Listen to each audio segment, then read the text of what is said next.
I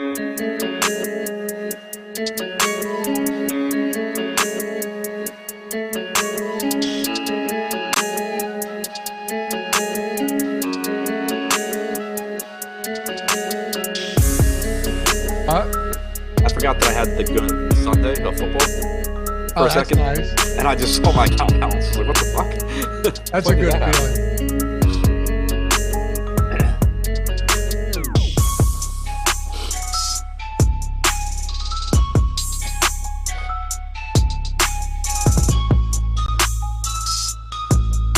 Yo, what's going on, everybody? Welcome to the Awesemo.com NBA Deeper Dive, presented by Jock Market. I'm Dave Loughran at Laffy D, or _D on the Twitters.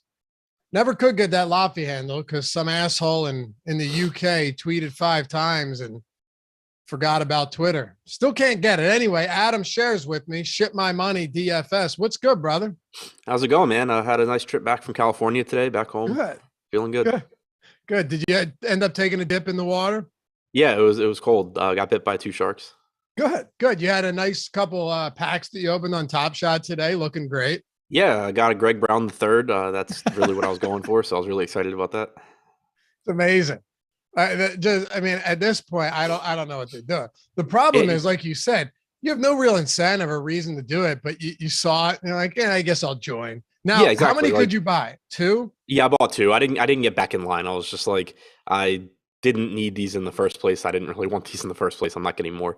But yeah, even the Greg Brown, you know how it shows the team first before it shows the player? It showed the team. I'm like, who the hell is on the Blazers? And I was like, oh, maybe that's who Greg Brown plays for, because I don't even know who that is. So maybe that's it. Yeah. Oh, dude, I got a Greg Brown and it was like 10 out of 4,000 and it was Portland. But like you said, you see the team, you don't know who it is. It's like, sweet, 10 out of 4,000.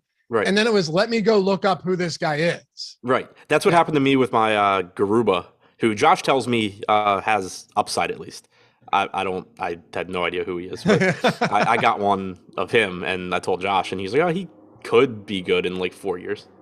The one guy I'm banking on, right, that I think could be the guy is Şengün. Right. Şengün, I think, is probably the one where I'm actually kind of excited about it. Other than that, I don't know.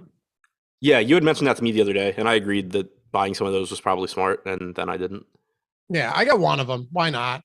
But here we are, not here to talk about that. We are here to talk about basketball, though, so we're happy to have you guys with us. Hit that thumbs up if you haven't done so yet. You know how it works. We got to feed the algorithm, combat the faceless, nameless overlords here on the YouTubes. Look, you got to do what you got to do sometimes, right? Anyway, if you haven't done so, only takes a second. If you're mobile, click out of the chat, hit that thumbs up, pop back into the chat, whatever you got to do. And if you haven't subscribed yet, hit that subscribe. If you hate it, unsubscribe. You'll never have to hear from us again. But I think you'll want to stick around. Oh, and last thing, want to join the channel? Hit that join down below. Get the free super chat each month, the badges, the custom emojis, and always priority access to questions, comments, shout outs, along with our premium Discord members. All right, man, let's do it. We just got pretty big news, too, for a 6-game slate. Bradley Beal's out today. Yeah, and it was one where we still don't have a ton of really good value. We definitely have guys we want to pay up for. So that opens up some more stuff for sure. Wasn't Beal just recently in the COVID protocol? Yeah, he got back, I think, less than 2 weeks ago. I don't know how. I don't know. That sucks. Yeah. At this point, I don't know what to think. I guess it doesn't matter what I think. He's out. I mean, one of them was probably a false positive. I don't know which one. You could be right. Yeah, could be right. For all we know, he plays next game because this one was. Right. I don't know. Yeah. But, yeah, what did this line move to? It was 9.5 before. Oh, no, Jordan, you changed it, right? It moved to 9.5. What was it before that? Oh, it's 6 now. Okay. Got you. Okay, so now we're at 6. And the total dropped 213.5 to 211. Before we get into that, Adam, let me ask you the first question, as we always do here on the show. Initial thoughts about this slate, 6 games from a value standpoint, from an overall build standpoint. What are we looking at? I think it's a really interesting one so far. It's a lot more in line with what you get during, January of a typical NBA season.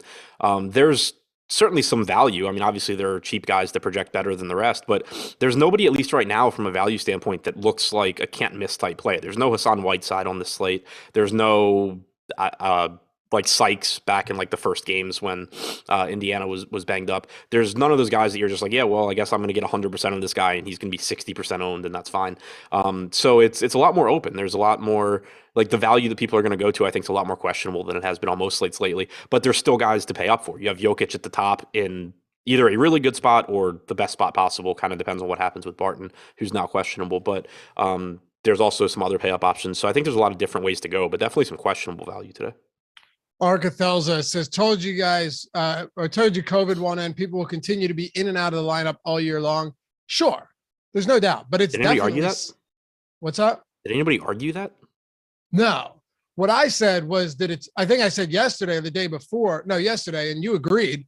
Most people, there's no disagreement. There's nothing, it's just facts that it has settled down a ton from where it was 2 weeks ago when you and I were doing this very show. Oh, for sure. Yeah, there's a difference between it completely going away and things being more normal now than they have been. Yeah, like it's clearly burned through a lot of these locker rooms and a lot like there. It was only a week or two ago that we were talking about 8 guys being on. Like I don't know how many more Greg Monroes are going to be returning to the league at this point because of COVID-19 plaguing the locker room. That's all. But it's unimportant. I will pay attention. I do agree, though, that, yeah, you have to pay attention to news. But at the same time, man, like you got to pay attention to news in basketball throughout the night anyway. Even before COVID, this was still a sport where, once late swap was reintroduced and then introduced on other sites, you had to. There were some people, remember, Adam, when DraftKings took away late swap, there were actually a decent amount of people that said, maybe this, like, it sucks, but maybe it'll make my life a little easier in the sense that I don't have to sit at my computer till 10 p.m. Eastern time every night. Yeah, I was actually on the opposite side of that. I hated when they got rid of late swap because I didn't want to take zeros. But after like 2 weeks, it was just like, man, this is actually kind of relaxing. I can just be like, yeah, whatever, I lose tonight and not look at my phone again, as opposed to having to sit around and change stuff. I still prefer there being late swap for sure, but it wasn't, it had some positives. For sure. And I think, I remember seeing a lot of people, and these are smart people too. Like, I'm not just pulling random, that had families too, like at home, kids and stuff running around. Yeah, well, that's what they get. That's what tell me about it. But from seriously though, for them, it was kind of a sigh of relief. Right. It's like, just give me till 7 and then we're good. But anyway, 6 games. Let's break it down. Kick it off with OKC and the Washington Wizards. That moved to 6.5. It's down to 6 now. 211 total. It was before the Beal news, 9.5, depending on where you were looking. Let's kick it off with the Thunder here, Adam. No real significant injury news for this team for the first time in a little while, other than guys like Kenrich Williams and Isaiah Roby. I mean, they're pretty healthy at the top of their roster.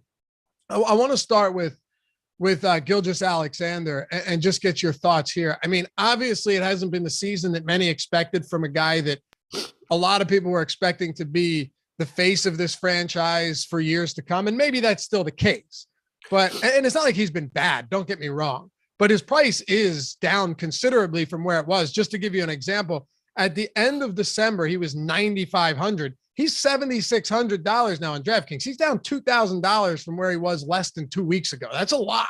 Yeah, and he's still been fine from a fantasy standpoint this year. He's just taken a little bit of a step back, mostly because Josh Giddey handles such a large role in facilitating. In the games that they've played together, Gilgeous-Alexander has a 26.9% assist percentage, 28% usage rate. Last season he was like a 30% usage and 30% assist guy. Without Giddey on the floor this year, I think he's up around like 35% usage. So you do have Giddey cutting in his production a bit, but like you said, the salaries dropped drastically recently, and he's averaging about 35 minutes per game when he plays with Giddey. It's an okay spot here. 7,600 is a pretty favorable price tag, I think. What's his ownership at? He's at 20%. Ownership's pretty flat today. I'm sure you've noticed, but like there's nobody really pulling away from the pack. And then outside of like a Josh Hart or a Nikola Jokic, it's just kind of settled in there with really flat ownership. So I don't know. One thing I will say, and I don't know if this will change between now and lock, and we can touch on it when we get to the Washington side. I think Gilgeous-Alexander is a very good play. If he's pulling 18% and Dinwiddie's pulling 25%, I am playing an insane amount of Spencer Dinwiddie. Yes. Yeah, that's a great point. That's a really, because we just got an update 2 minutes ago on ownership projections. If you want to check that out, if you're a premium member. If you're not, we got free content today too. Player rankings for NBA are free.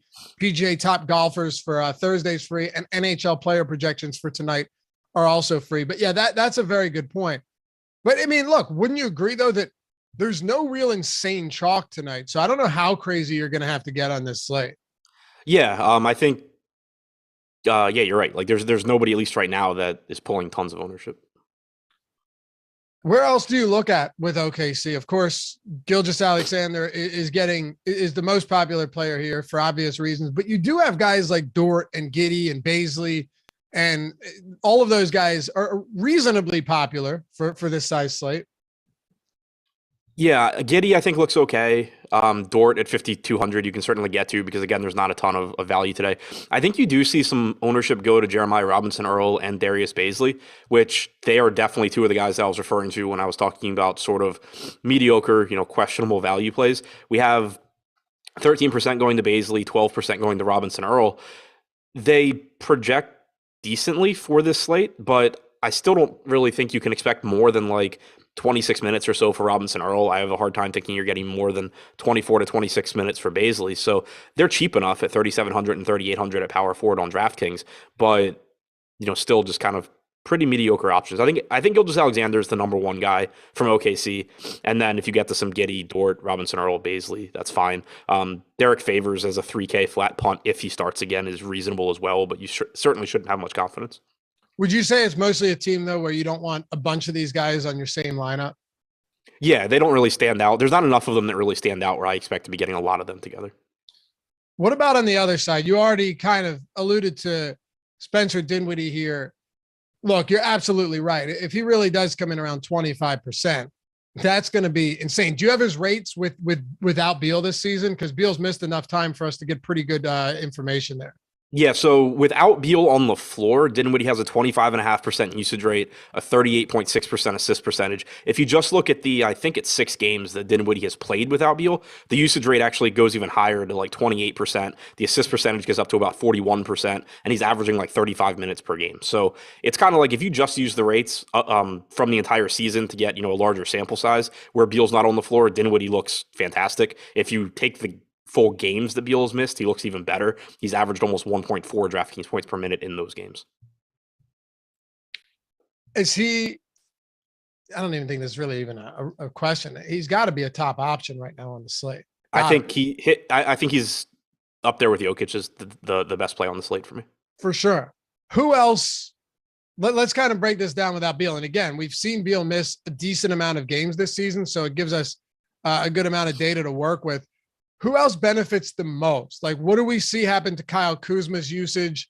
Any of these other guys that are specifically shooters or, somewhat ball handlers outside of Dinwiddie? Yeah, and then one other thing to mention on Dinwiddie. So in the 459 minutes he's played without Beal over the course of the whole season, he's at 1.17 DraftKings points per minute. I expect that to be closer to what he averages going forward than the 1.4 that he's had in the entire games without Beal. But you still get a production bump and you get a playing time bump. As far as the rest of the guys, Kuzma without Beal on the floor has a 24.5% usage rate. He looks a lot better without Beal than he did if Beal was in, but the problem is that he's still priced up, and you are getting Montrezl Harrell back, which to some extent at least is going to probably have a negative impact on Kuzma, because we've seen really, really good rebounding numbers from Kuzma lately, and he's essentially been the backup to Daniel Gafford. So with Harrell back, even if they don't quite combine for 48 minutes, Gafford and Harrell, you're still getting fewer of those center minutes for Kuzma. So that's a concern, but he should still easily be the first or second scoring option here, along with Dinwiddie. I'm assuming Denny Avdia starts. If that's the case, he probably plays around 30 minutes. He's 4,300. He would look like a reasonable value. Howell Neto played 25 minutes last game. I think it's likely he gets 24 minutes or so at 3,300. Makes him look like a decent value as well. And then at center, I have a really hard time getting to Gafford with Harrell back. I think it's likely that you're getting around 24 minutes for Gafford. But Harrell at 4,700, without Beal on the floor this year, 379 minutes, 1.24 DraftKings points per minute. Even if he plays like 20 minutes here in his first game back, he doesn't look like a bad option. It is kind of crazy, though, that since the start of January, Kuzma has a 28% usage rate, 18% rebound rate, and 1.3 fantasy points per minute. I mean, Those are borderline elite numbers. Yeah, he's been playing out of his mind lately. Like you mentioned, the rebounding has been absurd. Usage is through the roof. He's getting to the line. Let me phrase it to you a little bit differently. He is priced up, no doubt about it, right? But is there some appeal there, given that with Beal off the floor and the fact that Kuzma's already been a very high usage player, good per minute guy recently, and they even, by the way, dating back before January started. So I was just pulling it since the start of the month, but even before that, he was playing pretty well. Is his high price tag incentive to say, you know what, this guy is projecting for 7% ownership right now without Beal on the floor in a matchup against a bad Oklahoma City team? Maybe this is a good spot to get a little bit different. I think it's interesting in tournaments. Like I can't get there. I'm not talking about cash. No, I'm talking straight like large field tournament. Right. Yeah. As long as the ownership is low, for sure, because he can still go out there and be the highest usage guy in this game. You know, like I said, he has a 24.5% usage rate overall this year without Beal. But like you were saying, you've seen increased usage here over the last couple of weeks. There's no reason that he can't just be the guy again tonight and have a better game than we're expecting. Even based on his average rates, I have him at like 38, 39 DraftKings points. So it's not like he needs to do that much better to be a good play. What's his per minute without Beal this year? 1.11. Okay. All right. Yeah. It'll be interesting to see when the dust settles where he really is, because right now he's playing clearly above his head. But I don't know. Maybe you'll see him continue to play well. Anything else for Washington here? It's really the biggest news of the day is Bradley Beal so far. So I want to make sure we hit on everything. Yeah, I mean, I think Dinwiddie's the priority. Getting into some Harrell, some Kuzma, some Avdia, some Neto makes sense as well. Somebody in chat mentioned KCP. I mean, you can take that shot if you want. He's 5,100 on DraftKings. I have a lot of guys I'd rather get to. Even without Beal on the floor this season, KCP's only averaged 0.74 DraftKings points per minute. For sure. Yeah, chat not very big on Kuzma today. I get it. But if he's going to be super low owned, I'm definitely enticed by it. I mean, people were extraordinarily low in chat on Whiteside yesterday because he had two bad games. So yeah, and to be fair, Kuzma is overpriced, I think. No, that 100%. But that's why he's so low owned. If Kuzma was 6,800 today, he might be the highest owned player along with Spencer Dinwiddie based on his recent production. No? Sorry, I was confused. If Kuzma was 6,800, like he'd be one of, if not the highest owned player along with Spencer Dinwiddie today. Yeah, exactly. Kuzma, you're basically just paying, you're rostering him for the uncertainty that comes with the fact that outside of Spencer Dinwiddie, there's nobody on this team that is really doing anything offensively. Somebody in chat said they need KCP scoring. They need KCP to make threes when he takes them. They don't need KCP to be taking more shots, though. Like, that's not doing anything for them. Kuzma and Dinwiddie are the guys that need to soak up Beal's usage. For sure. OG Crypto said Whiteside was 5,200, though. Correct. But Whiteside was also the chalkiest play on the slate. So that's what I'm saying. It's just the flip side of that. I agree with you 100%. Kuzma's too expensive. But yeah, he's also the ownership reflects that. That's what I'm saying. Anyway, let's talk about Phoenix and Toronto here. Suns against the Toronto Raptors, 4.5 point favorites, 223 total. They'll be without Cameron Johnson again for this one. Pulling up ownership on them. Again, we just got that update for those of you that want to follow along. DeAndre Ayton and Jay Crowder, the two getting the most ownership here. But it's really, again, like I said, just flat ownership across the board, even with individual teams from Payne all the way up to DeAndre Ayton, they're separated by like 4% ownership. Yeah, it's just another relatively healthy team. I mean, you have Cameron Johnson out, but outside of that, all the main pieces are in here. DeAndre Ayton looks pretty good, 7,200 on DraftKings. Averaging about 32 minutes per game in the games he's played with Booker and Paul this year. He did play 32 minutes last game and sub out with like 4 or 5 minutes to go because of garbage time. So there's certainly the potential for more playing time. But on average, I think you should expect 32, 33 minutes. Makes him look pretty good. Booker and Paul are both reasonable plays. You know, the ceiling that comes with them. I think they're pretty close to appropriately priced for their average output, but certainly come with ceilings. I am kind of interested in Jay Crowder at 3,900. I just think that you could get a couple more minutes on average from him with Johnson out, and he's cheap. He's not a great fantasy producer, but getting 17% ownership right now, I think that makes sense. One guy that isn't getting a lot of ownership here that I do have some interest in is Mikal Bridges at 5,300. Like Crowder, he's not a great fantasy producer, but he is someone that can play multiple positions, and we've seen him play a lot of minutes whenever Phoenix has been shorthanded this year. It wouldn't surprise me if you got like 38 minutes from Bridges to help soak up the Cameron Johnson minutes. So it's an absolutely stupid take on SGA, the audacity to say he's having a bad season. No, saying that he was expected to be a guy that improved off of last year. And we're talking about fantasy here on a per minute basis. Yes, SGA is having a worse season than he had last year. It's not really a hot take, Adam. SGA is not having as good a season as he did last year from a draft fantasy point per minute standpoint. It's facts. Yeah, it's not an opinion. No, exactly. But that's okay. I'm not saying he's having a bad season. He's having an underwhelming season based on what was expected of him building off of last year. But his price has come down, so that's good. Anything for Toronto with Scotty Barnes and Gary Trent Jr. both still questionable here? Yeah, so I mean, that's clearly big news. We had Gary Trent out last game. You got Kem Birch in the starting lineup as a result. I expect that if one of them is out, that you get the same lineup here. That Toronto's really been enjoying their big lineups that they've been playing, or they're basically just wing lineups where everybody across the board is like 6'8". And so I think that you would get Birch in the starting lineup. We got Boucher playing 28 minutes last game. You got a 48-minute split between Achua and Birch. Birch was in some foul trouble, so he only played 21 minutes. But if Trent's out, I think you can expect around 24 apiece from Achua and Birch, probably another 26 to 28 for Boucher. If they're both out, I think you probably get Birch in the starting lineup and then Mikhailuk in the starting lineup. It would make Mikhailuk kind of interesting at 3,700, I guess, but still not that appealing because he's still not going to get a lot of usage and he's probably not going to be in the closing lineup, I wouldn't think. I have to hit on this comment. W. German says, you put a good player like SGA on a shitty team and it will hurt that player, period. Entirely untrue. I mean, could not. Michael Carter-Williams was the rookie of the year, okay? From a fantasy standpoint, he was great. You want to talk about efficiency? Sure. But you put a good player on a shitty team where he has to do everything? No. From a fantasy standpoint, when you have the usage that they do in the minutes, no, it's not gonna hurt him because volume's everything in fantasy basketball. Like efficiency, sure, but entirely different if we're talking DFS and what type of opportunity we expect them to get and usage. Anyway, had to hit on that. Toronto, anything else you got for Toronto, or do you want to move on to the next one? I mean, as far as the main pieces go, like you can always feel relatively confident going to the starters with Toronto. Van Vliet's priced up, but we know how high his ceiling is. He's kind of like a more expensive Kuzma to me, where he's a little bit overpriced for what you're going to get on average, but there's still enough volatility in his game where he just has a range of, like, his ceiling can still just blow 9,600 out of the water. He's not afraid to stop shooting if he's hot. Siakam, Barnes, Anunoby, Trent all look good if they're in the lineup.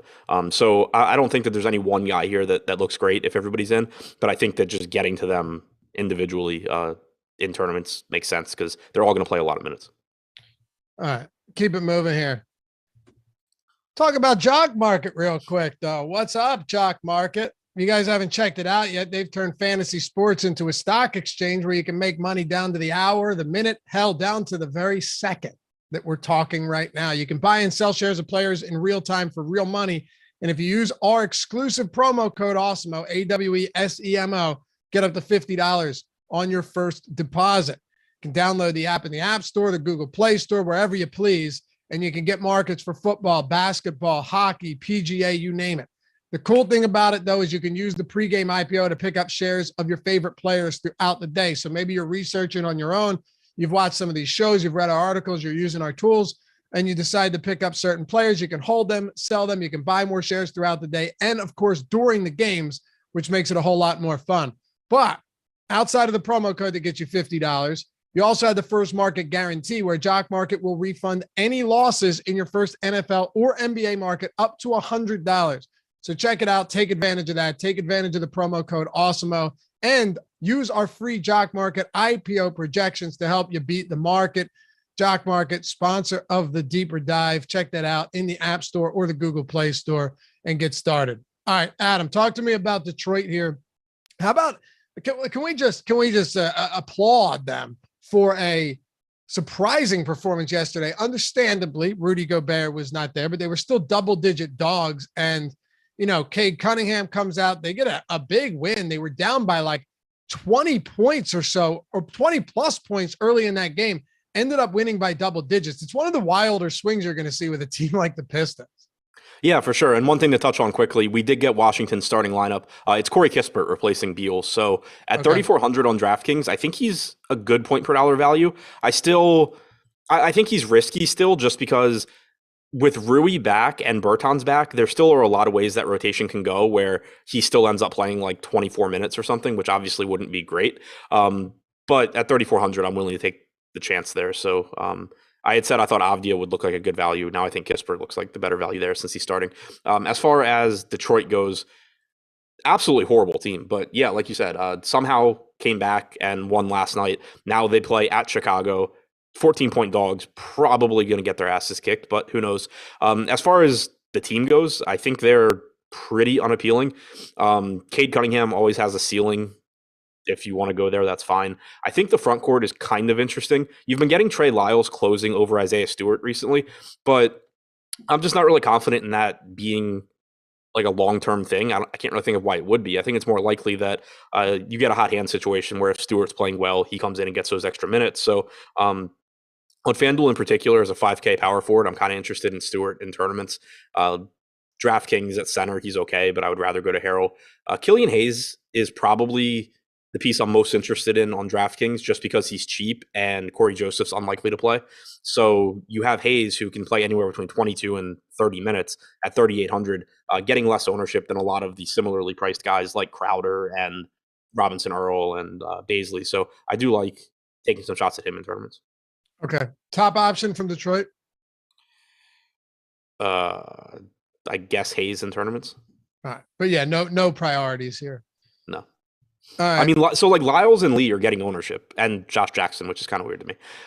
Those guys are all fine in that. But how many minutes are you giving the Lee today? Right. That's the thing. I have him like at 16. 18, 20? Yeah, I have him at like 16. If he plays more, then he'd look good. But I assume that there's going to give Cassius Stanley a few more minutes as well. So I'm not really confident in that one. And if he's getting ownership, I probably won't go there. Trey Lyles is the same kind of thing. I understand why the ownership's there. If he continues to play 27, 28 minutes, he's going to look good. But I don't think that that's the case on average. I think it's more realistic to project him for like 24-ish minutes. And at his ownership, it makes him not look that great. And then the same thing with Josh Jackson. He played a bunch of minutes last game, but he can very easily play like 20 minutes tonight.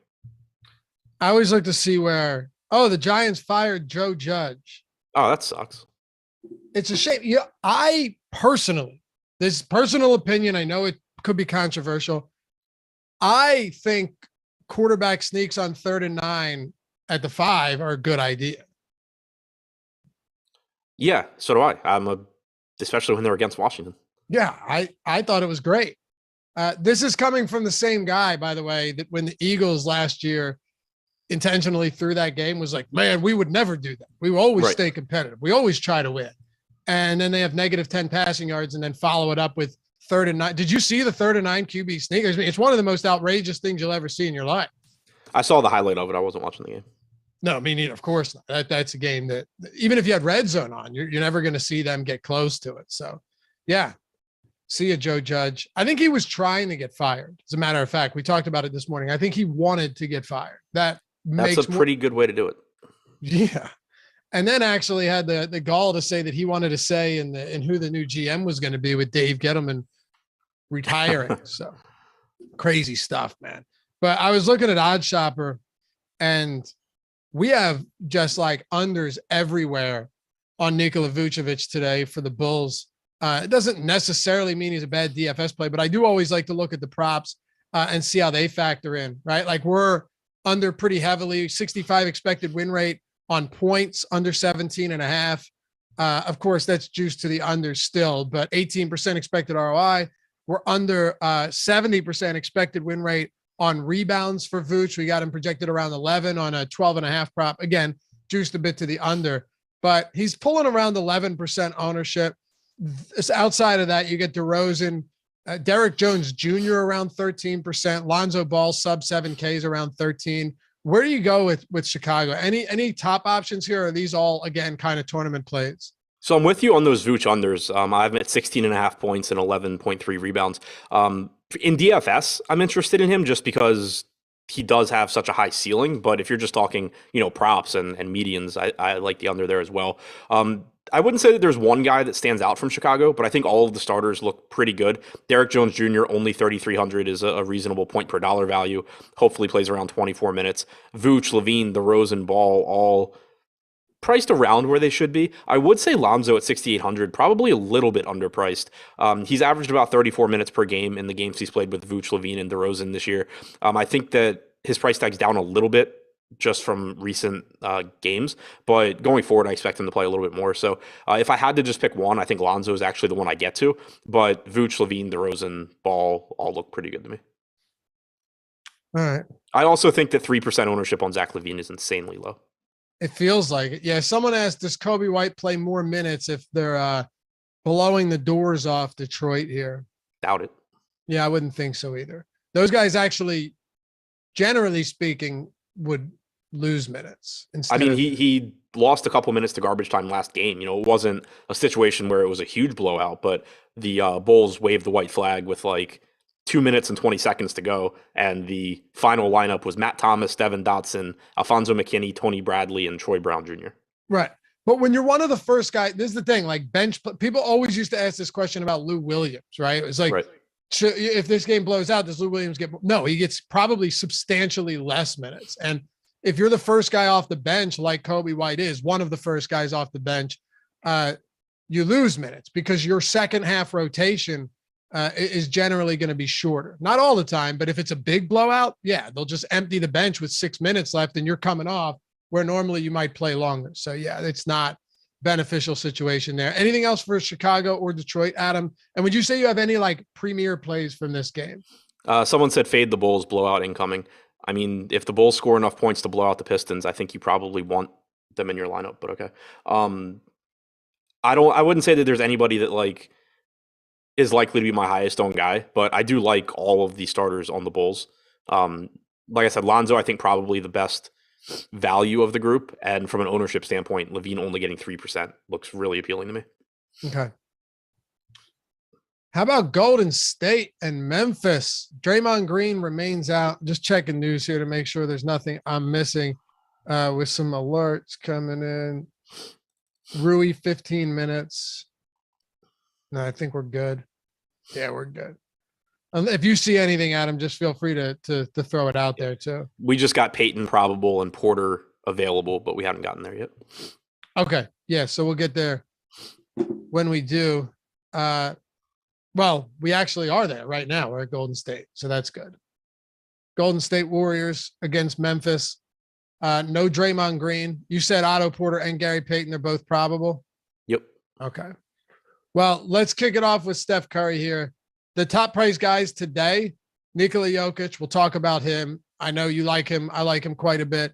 And then you have Steph Curry, and then like a Karl Anthony Towns, who's a little bit further down than those guys, and then some 9K players. But with Steph Curry, when you've got him where he's at on a slate with Jokic, and yes, he's considerably cheaper now than he was a while ago, but it pulls ownership down again, man. And you've got Klay Thompson back. Sure, he'll be limited, but that's just another mouth to feed as a shoot. What did he shoot, like 18 times last game? So he had like a 40-something% usage rate. Right, which isn't going to happen. I mean, it was his first game back in like 40 years. So understandably, they're going to try and just get him some shots. Did you see the posterizing dunk he had too? I mean, no, I didn't see any of it. He had a nasty dunk early on. I mean, he looks good, but man, how much does that affect Curry? Even with Klay limited, he's a shooter, man. Yeah, I mean, it's really hard to say because even if you go back, like if you go back like 4 years and say, what are Curry's rates without Kevin Durant and with Klay Thompson, you get 4 games. And Curry has a 36%. That's so crazy. Yeah, and Curry has a 36% usage rate. So what's his assist rate? I don't know. Yeah, well, I only say because Dre's out too, right? So when you surround them with better shooters, you probably have better assist opportunities. Right. But yeah, I mean, the way I view Curry is just kind of, even with Klay coming back, maybe it lowers Curry's average usage rate a little bit. I think it's more likely to cut into Wiggins, who has a 24.5% usage rate this year, had a 13% usage rate last game. I don't think he maintains 13%, but I think with Klay coming back, it's likely that Wiggins loses some shot volume before Curry does. But with Curry, it's when his shots falling when he's shooting well, he just takes every shot. It's kind of like it's like what we see from Van Vliet when he's shooting well. Like the ball starts in his hands on the inbound and it never leaves his hands until he shoots it. And you get the same kind of thing with Curry. So I'm not too worried about it, at least from an upside standpoint for Curry. His salary has come down a little bit as well. The issue is just that as good as Curry is, he's not on the same planet as Nikola Jokic on this slate. Ryan says, disagree. We see a ton of blowouts where starters don't do enough fantasy wise. Yeah, for sure. Yeah, it happens. Also see a lot of close games where they don't too. Yeah, the only point I'm making is that you're doing yourself a disservice by looking at a blowout or looking at a game saying, I think it's going to blow out. I'm not playing those guys because on average, the team that is winning the blowout, at least like some of their players on average are going to be producing at an above average rate to what they normally produce at. So it's a trade-off where maybe you're losing a couple of minutes, but you're getting better per minute production from those guys. And then also, I mean, and you talked about this a lot, blowouts come in so many different varieties. If this game is over after the third quarter and Zach LaVine plays 22 minutes, yeah, he probably doesn't get there. Right. If this ends up being a 20-point win and Zach LaVine subs out with 3 minutes to go in the game, he probably did fine. Right. Like, should it be a blowout? Yeah, it's a 13-point spread, but Detroit should have gotten blown out yesterday as well, right? And they were down by like 22 points. So I guess all we're saying and all you're saying is to predict not only a blowout, but how the blowout is going to happen is a fool's errand, because this game could be close enough to where the starters still play all but 3 minutes of their final rotation and they still blow them out. Right.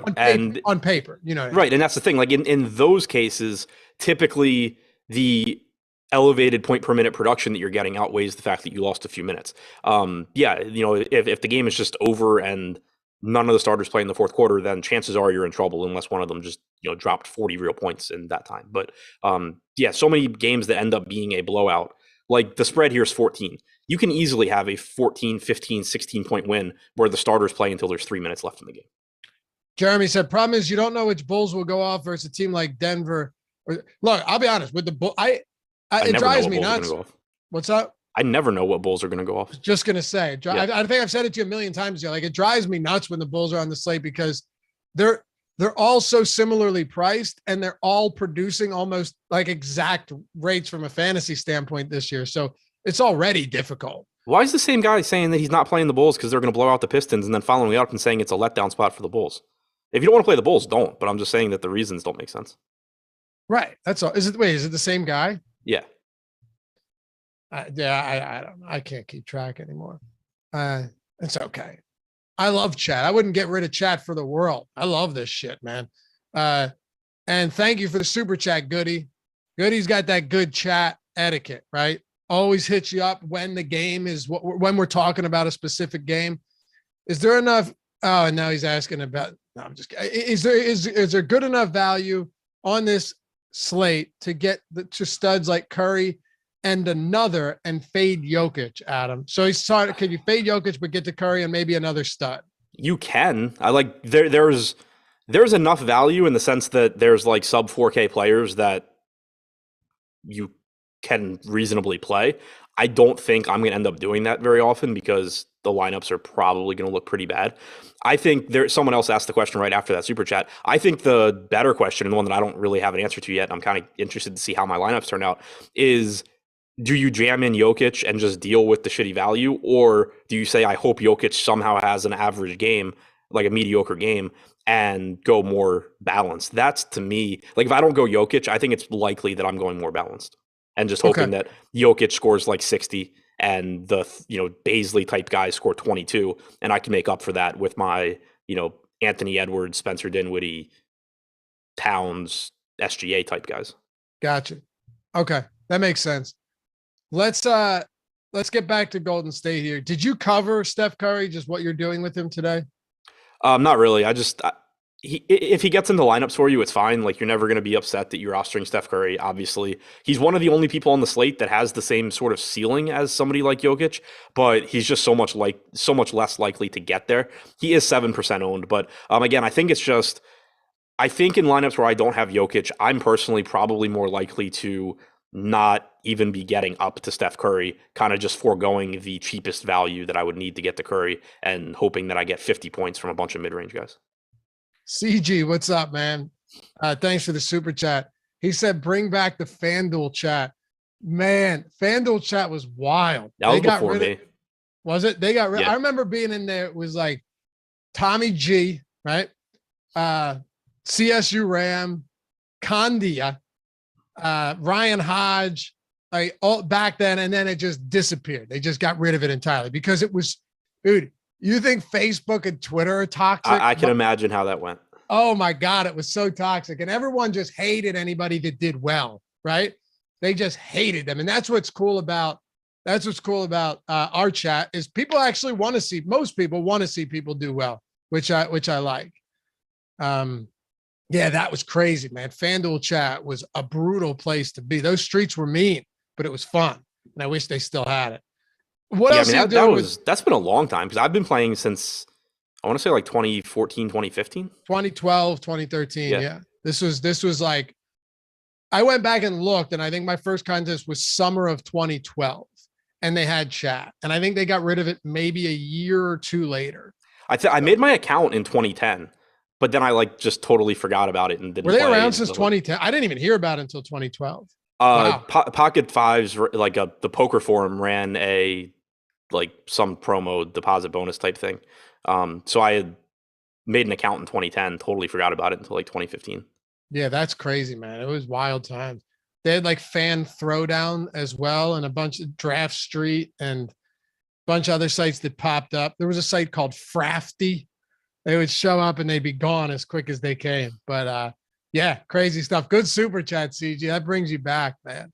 Hey, with Draymond Green out of the lineup again, because he missed what? He missed like a few games back at the end of December, I think it was.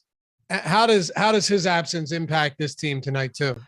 It gives you some guys to throw darts at the very least. Kevon Looney can be expected to play a couple more minutes than normal. He's averaged about 26 minutes per game without Green this year. So he looks like, a decent $4,800 center play. Nothing to be too excited about. But then you had Juan Toscano-Anderson sub in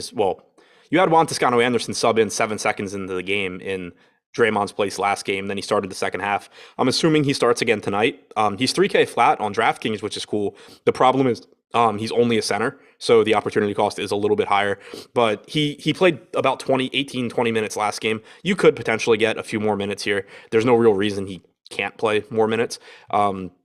Iguodala played 24 minutes. He's 3,800. I think that's a reasonable value. Outside of those guys, though, like I have a hard time thinking I'm going to get to a $4,900 Porter or a $4,700 Payton. Bielitsa backing up Looney at 3,400. I mean, he's a good point per dollar guy, but he's likely to give you 13 or 14 minutes. So I think outside of the Curry, Wiggins, pieces that obviously if you get to some, that's fine. I think Looney, Iggy, and Toscano-Anderson are probably the guys I'm taking shots at, assuming Toscano-Anderson's in the starting lineup. Someone said, whatever happened to Condia? I met Condia in San Diego, actually. Did you? What's up? I said, did you? Yeah. I don't think I can tell the story here. I'll tell you after the show. Was he driving his Lambo? What? Was he driving his Lambo? No. But you can vet it and tell me if I can tell it afterwards. Maybe some other time. But yeah, I met Condia. He was a nice, humble guy, man. He was a nice guy. But yeah, that was an experience. Anything else for Golden State? And I think probably important question here, since none of them are getting crazy ownership, is do you see any of these guys as priorities or just really good leverage spots for tournaments? I don't see any of them as priorities. Someone said, what if Porter starts? If he starts, he's more interesting at 4,900. Yeah, I mean, I still wouldn't love him because he's still going to be out there with Thompson, Wiggins, and Curry, but he would certainly be playable. Whereas coming off the bench, I think it's pretty tough to get there. But yeah, I don't see anything as priorities. It's just kind of last guy in type, Curry, Wiggins, Looney, Iggy, Toscano-Anderson. You can still be humble with a Lambo, Jeremy. I don't know. Nice things are cool. Look how humble Adam is, and he has 5 TVs in his living room. All right. What's up on the other side of this one with Memphis?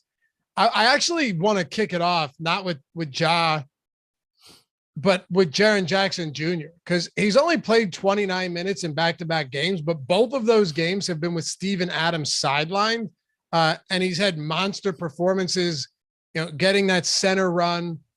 Is Jaren Jackson at his current price point in the event that Steven Adams is out? And he doesn't play, right? He entered protocol on Friday. It would be a shocking turnaround to get him back in the rotation. I have no idea. Will Barton entered protocols overnight, and he's already questionable.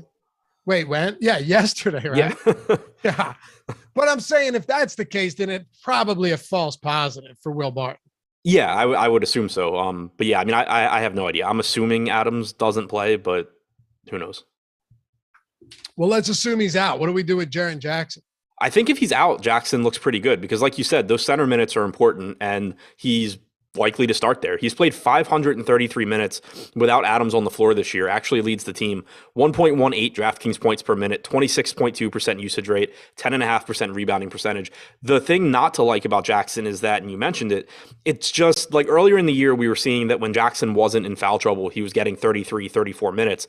And so it kind of gave you like more of a reason to go to him and deal with the fact that he fouls so often and loses minutes, because it's like, well, if he doesn't, then I'm getting 34 minutes and he's clearly underpriced for 34 minutes. Now with their rotations, it's kind of like, okay, cool, I get 30 minutes if he's not in foul trouble, and he's pretty much priced for that. But he does see an uptick in production without Adams, makes him look pretty appealing if Adams is out, and like a spot that I won't get too much, if at all, if Adams is in. Gary Trent and Scotty Barnes are out, Adam. All right, so I'm assuming it's going to be Van Vliet, Svi, Anunoby, Siakam, Birch in the starting lineup. It makes Svi look okay at 3,700. I think you probably get 48 minutes split between Birch and Achua. You probably get 26 to 28 from Boucher, which means that he's risky. You have Watanabe back as well. So he's still risky, but, potentially gets enough minutes to get there. Svi could close. It could also be, Watanabe or anybody else. So yeah, it opens up some stuff for Toronto for sure. You also could see Van Vliet play like 42 minutes. What do you want to do with Ja today? I want to play him. He's 8,900. Dylan Brooks is still out. He's been even better without Brooks on the floor this year because he gets more usage. We know Brooks cuts into that. So Morant this year, 771 minutes without Brooks, 35% usage, 34.5% assist percentage, 1.43 DraftKings points per minute. This is the kind of guy that I'm kind of alluding to when I say that if I don't build Jokic lineups, I'm probably going a little bit more balanced, and just hoping that guys like Ja Morant go for 55, 60. Not the most likely thing, but certainly possible, and puts you in a really good position if Jokic only goes for 60, or if the popular value people are using only go for like 20 to 22. So Morant's definitely one of those guys where if I'm not getting up to Jokic, I want to be getting to these really high upside guys like Morant. Okay.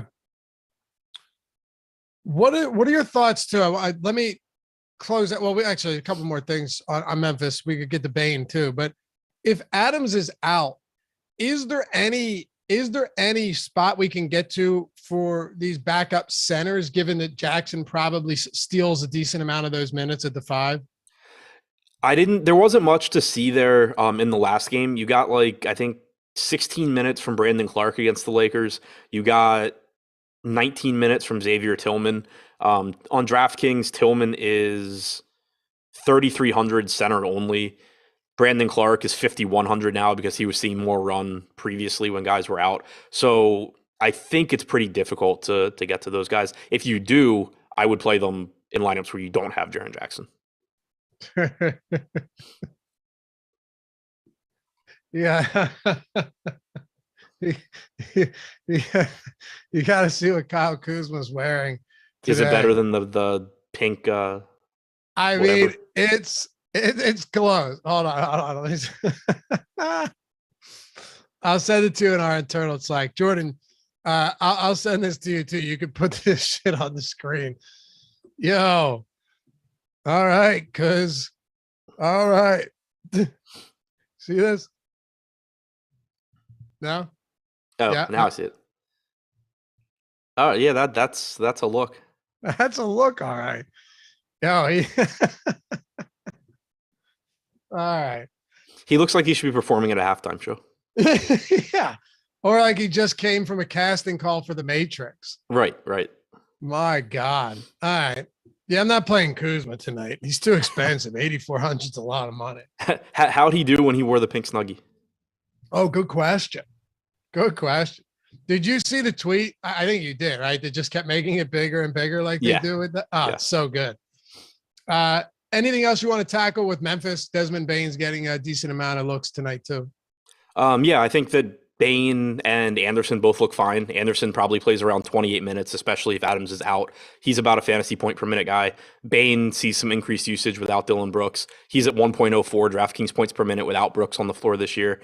He's 6,500 on DraftKings, makes him look pretty decent. So I think Morant's the top guy for me, but then if Adams is out, all of Jackson, Bane, Anderson look pretty good. If Adams is in, I think Bane still looks pretty good at 6,500. Anderson's still okay at 5K, and Morant is good regardless. Okay. Yeah, someone said he's into fashion. Sure. What would it take you to wear that on a stream? But like you'd have to back your camera up, and you had to back your camera up and like full body shot for the whole show. Oh, I don't care. You would just do it, right? Yeah. Okay. Man, people weren't around for when you lost the bet and had to do the shirtless show. Yeah, that was before the Awesemo days. That was a while ago. All right. Ready to wrap this up. We got 2 games to go here. Before we do, let me just shout out a couple people from the Awesemo Hall of Fame. Then we'll turn this one over to Live Before Lock. Greg Ehrenberg, Eric Lindquist, taking you all the way up to Lock. Awesemo Hall of Fame, awesemo.com/avatar. If you want to get in on this action with us, download the avatar, use it wherever you want. DraftKings, FanDuel, Yahoo. And if you hit a win or top 3 in a field of 5,000 or more, tweet us at Awesemo HOF. Win a free month of Awesemo Plus Platinum. Get inducted into the Hall of Fame right here. And of course, catch all that love on Twitter too. I mean, they seem to blow up whenever people have these big wins, and it makes me happy. It's Jay Hay, not first, but I had a chance. Thank you, Awesemo. 4K, beautiful stuff, Jay. Congrats. I don't know, or Hay, one of the other. Congrats. Jor Cam, thanks guys for the great work and help navigating DFS. It's kind of second place. Thanks again. Maddie Astre, making the most out of $37. Yeah, turn it into 1K with tennis. We got tennis tools as well. Use the promo code NBA Live. Get all of our tools 25% off, by the way. NBA Live, if you want to. All caps, all one word. And who's this guy? Ship my money. 70K in the afternoon slate. Gotta love it. Close it out with one more here. Our boy Jordan Lockhart getting into those PGA streets. $20,000. Congrats to all of you. Welcome to the Hall of Fame. If you're new, if you're not, welcome back. Glad to have you. Awesemo.com/avatar. Get that up. Represent. Become part of the team. Get the free month. And of course, we'll always hit you up on here as well. All right, Adam, let's go. 2 more games here. Last things. We had a super chat. Who would you guys rather play at guard? Ingram, CP3, Edwards, or SGA? We'll just assume DK. Yeah, I think they're all good plays. They're all pretty close. So it was Ingram, SGA, Edwards. CP3 or Edwards? I have Ingram the highest. They're all pretty close. He's also more expensive. And then Matthew says, on this slate, what are your top 3 priorities / building blocks? Dinwiddie, Jokic. God, value blows. I think I'm probably just rotating a lot of cheap pieces to get those guys into a lot of lineups. But I will say with Jokic, I'd kind of alluded to it before. I don't know for sure that I'm going heavy on Jokic. I think it's likely that I do. He's very clearly the top projected guy, but I think you can make a case for kind of foregoing the questionable value plays and going more balanced. But I think it's likely that Dinwiddie, Jokic are my 2 highest owned guys. And then I'm just mixing in a lot of players that I don't really like. Anthony Papagalli said, adios turd nuggets from Kuzma. That is a great reference. He totally looks like JP from Grandma's Boy. I love it. Just needs that is a good one. Great reference, right? Yeah. I'm going to get you a black cobra to put around your neck. All right. He just needs the glasses too. To Minnesota. Where are you going with Edwards? We just talked about him. Let's kick it off there with him, Towns, and Russell at the top of the pool. Yeah, so still waiting on Patrick Beverley news here. He's questionable. It does have a little bit of an impact. D'Angelo Russell has a 36.5% assist percentage without Beverley on the floor this year. So it'd be a nice bump for him. A little bit more potential assists for Towns and Edwards as well. But if we assume that Beverley is in, I think that all of Towns, Russell, Edwards look like good tournament plays. They are certainly guys that fit that build for if you're not going to Jokic. You get Karl Anthony Towns at 7%. He's not likely to go for 65, 70, but we know that he absolutely can. And if he were to do something like that, you're basically just saving $2,000 off of the more popular Jokic, and you can spend that elsewhere. Edwards at 7,900 is one of the guys that's capable of going for 50 plus in that range. Same can be said about Russell. If Beverly's in at 5,300, I assume he plays around 26, 27 minutes. He would look decent there. And then Jared Vanderbilt has averaged about 27 minutes per game, over a fantasy point per minute as a starter with Towns this year, has a 20% rebounding percentage. He's getting expensive, so it's more of just, trying to be contrarian in tournaments. He's projected for 3% ownership, but I would say priority-wise from this team, if Beverly's in, that 5,300 piece could be pretty useful. Edwards and Russell, from an upside standpoint, should be pretty easy to get to as well with multi-position eligibility. And he is probable, so we expect him to play. Yeah. New Orleans. I didn't realize he'd gotten upgraded. Yeah, I think a little bit later in the afternoon. New Orleans, what are you doing, Josh Hart, at this ownership? Him and Ingram are getting a lot of ownership today. Matter of fact, New Orleans is in general, just across the board. I think the Pels are one of the most favorably priced teams on the slate.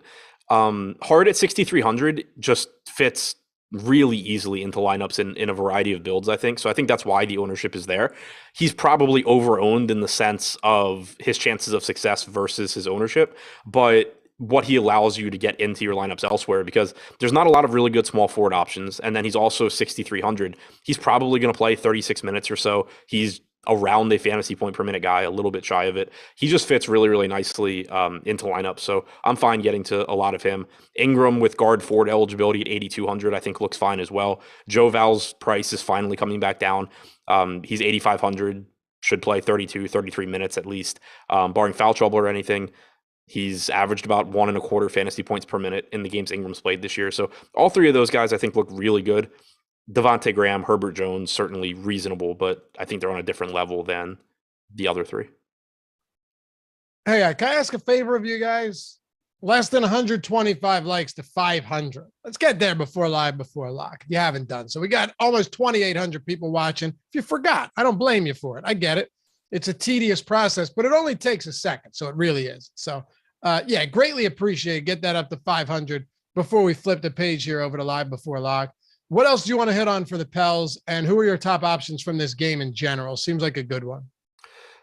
Nothing really else to mention for the Pels. I mean, if you're playing a lot of lineups and you want to hope that Nickeil Alexander-Walker gets back to playing 24 minutes at 4K, there's worse things to bet on, but there's no real reason to think it happens. Kind of the same thing with Jackson Hayes at 3,100. If Joe Val gets in foul trouble and you pick up 4 or 5 extra minutes for Hayes, that could be a difference maker on a slate like this where there's not a lot of good cheap value, but still the most likely case is that he plays 15, 16 minutes and doesn't help you at all. So the top guys here for me are Joe Val, Ingram, and Hart. That was ridiculous. Up to about 600 likes, Jordan. How about that? Told you, man. We got good people in chat. Never getting rid of chat. Denver, LA Clippers. Let's close this one out. And yeah, again, free tools on the site, player rankings. I think player projections for NBA, and then top golfers tool for PGA.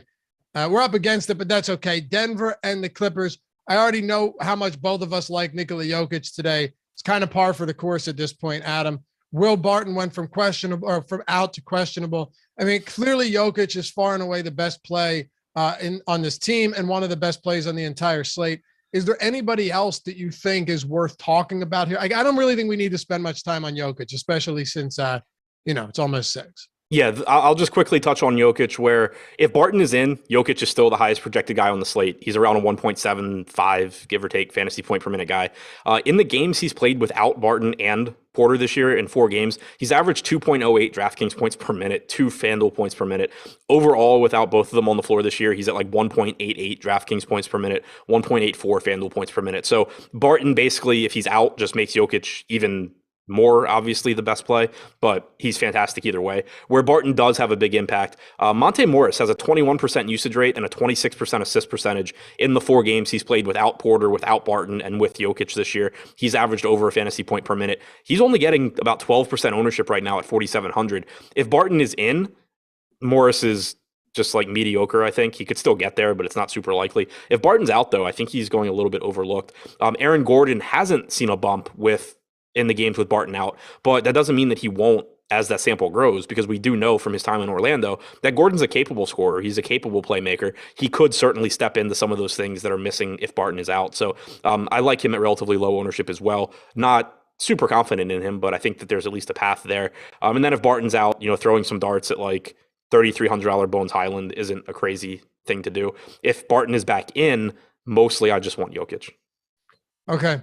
Let's wrap this one up with the Clippers. Again, Eric and Greg coming up right after us.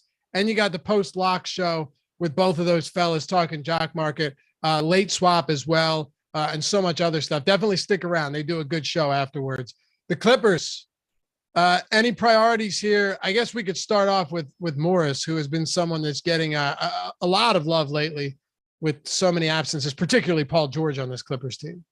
Yeah, the Clippers are tough because they're getting guys back, and they've had a lot of weird games recently where either the game ends up a blowout or it's like trending towards a blowout and the bench unit plays well, so they play more. It's really tough to be confident in the playing time here, but I think that the silver lining there is that it's led to some decreased salaries. Reggie Jackson's down to $5,800 in 10 games this year with George out and Morris active. He's only averaged 28 minutes per game, but he has a 30% usage rate. If those shots are falling, he probably plays more than 28 minutes, and you're not finding many guys in that price range that you can expect to have a 30% usage rate. So I think it makes him look pretty good. Zubats at 5,100 probably plays 28 minutes or so. He's a high upside guy and relatively inexpensive. Terrence Mann at 5K, Batum at 4,300. They're secondary options, but I think they look okay. So I think my top options here are Jackson and Zubats, but any of Morris, Bledsoe, Mann, Batum, Coffee, like they're all reasonable plays, I think. Let's close it out with this. We had a super chat from William. Lyles or Harrell for DraftKings tournament? Well, we have Montrezl Harrell with the highest boom score on the slate. So I don't know if that'll change, but Lyles is actually projected for more ownership right now. But Harrell with a much higher boom score on our boom bust tool. It's Harrell for me because of the ownership. I'm not super confident in Harrell's minutes. I have him in for 20. I wouldn't be shocked if he played 24. I wouldn't be shocked if he played 16. But he's a better point per minute guy than Lyles. Lyles could play 27, 28, but he also could play 20, 22 if he doesn't close. We don't, he's been closing recently, but there's no guarantee that happens tonight. He does have power forward eligibility, but given the ownership difference, I expect I'll have more Harrell. All right, you guys are the greatest. Follow Adam. Ship my money, DFS on the Twitters.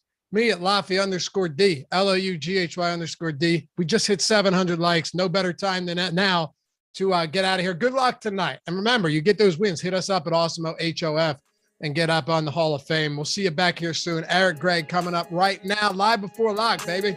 Peace.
What you know about parlay?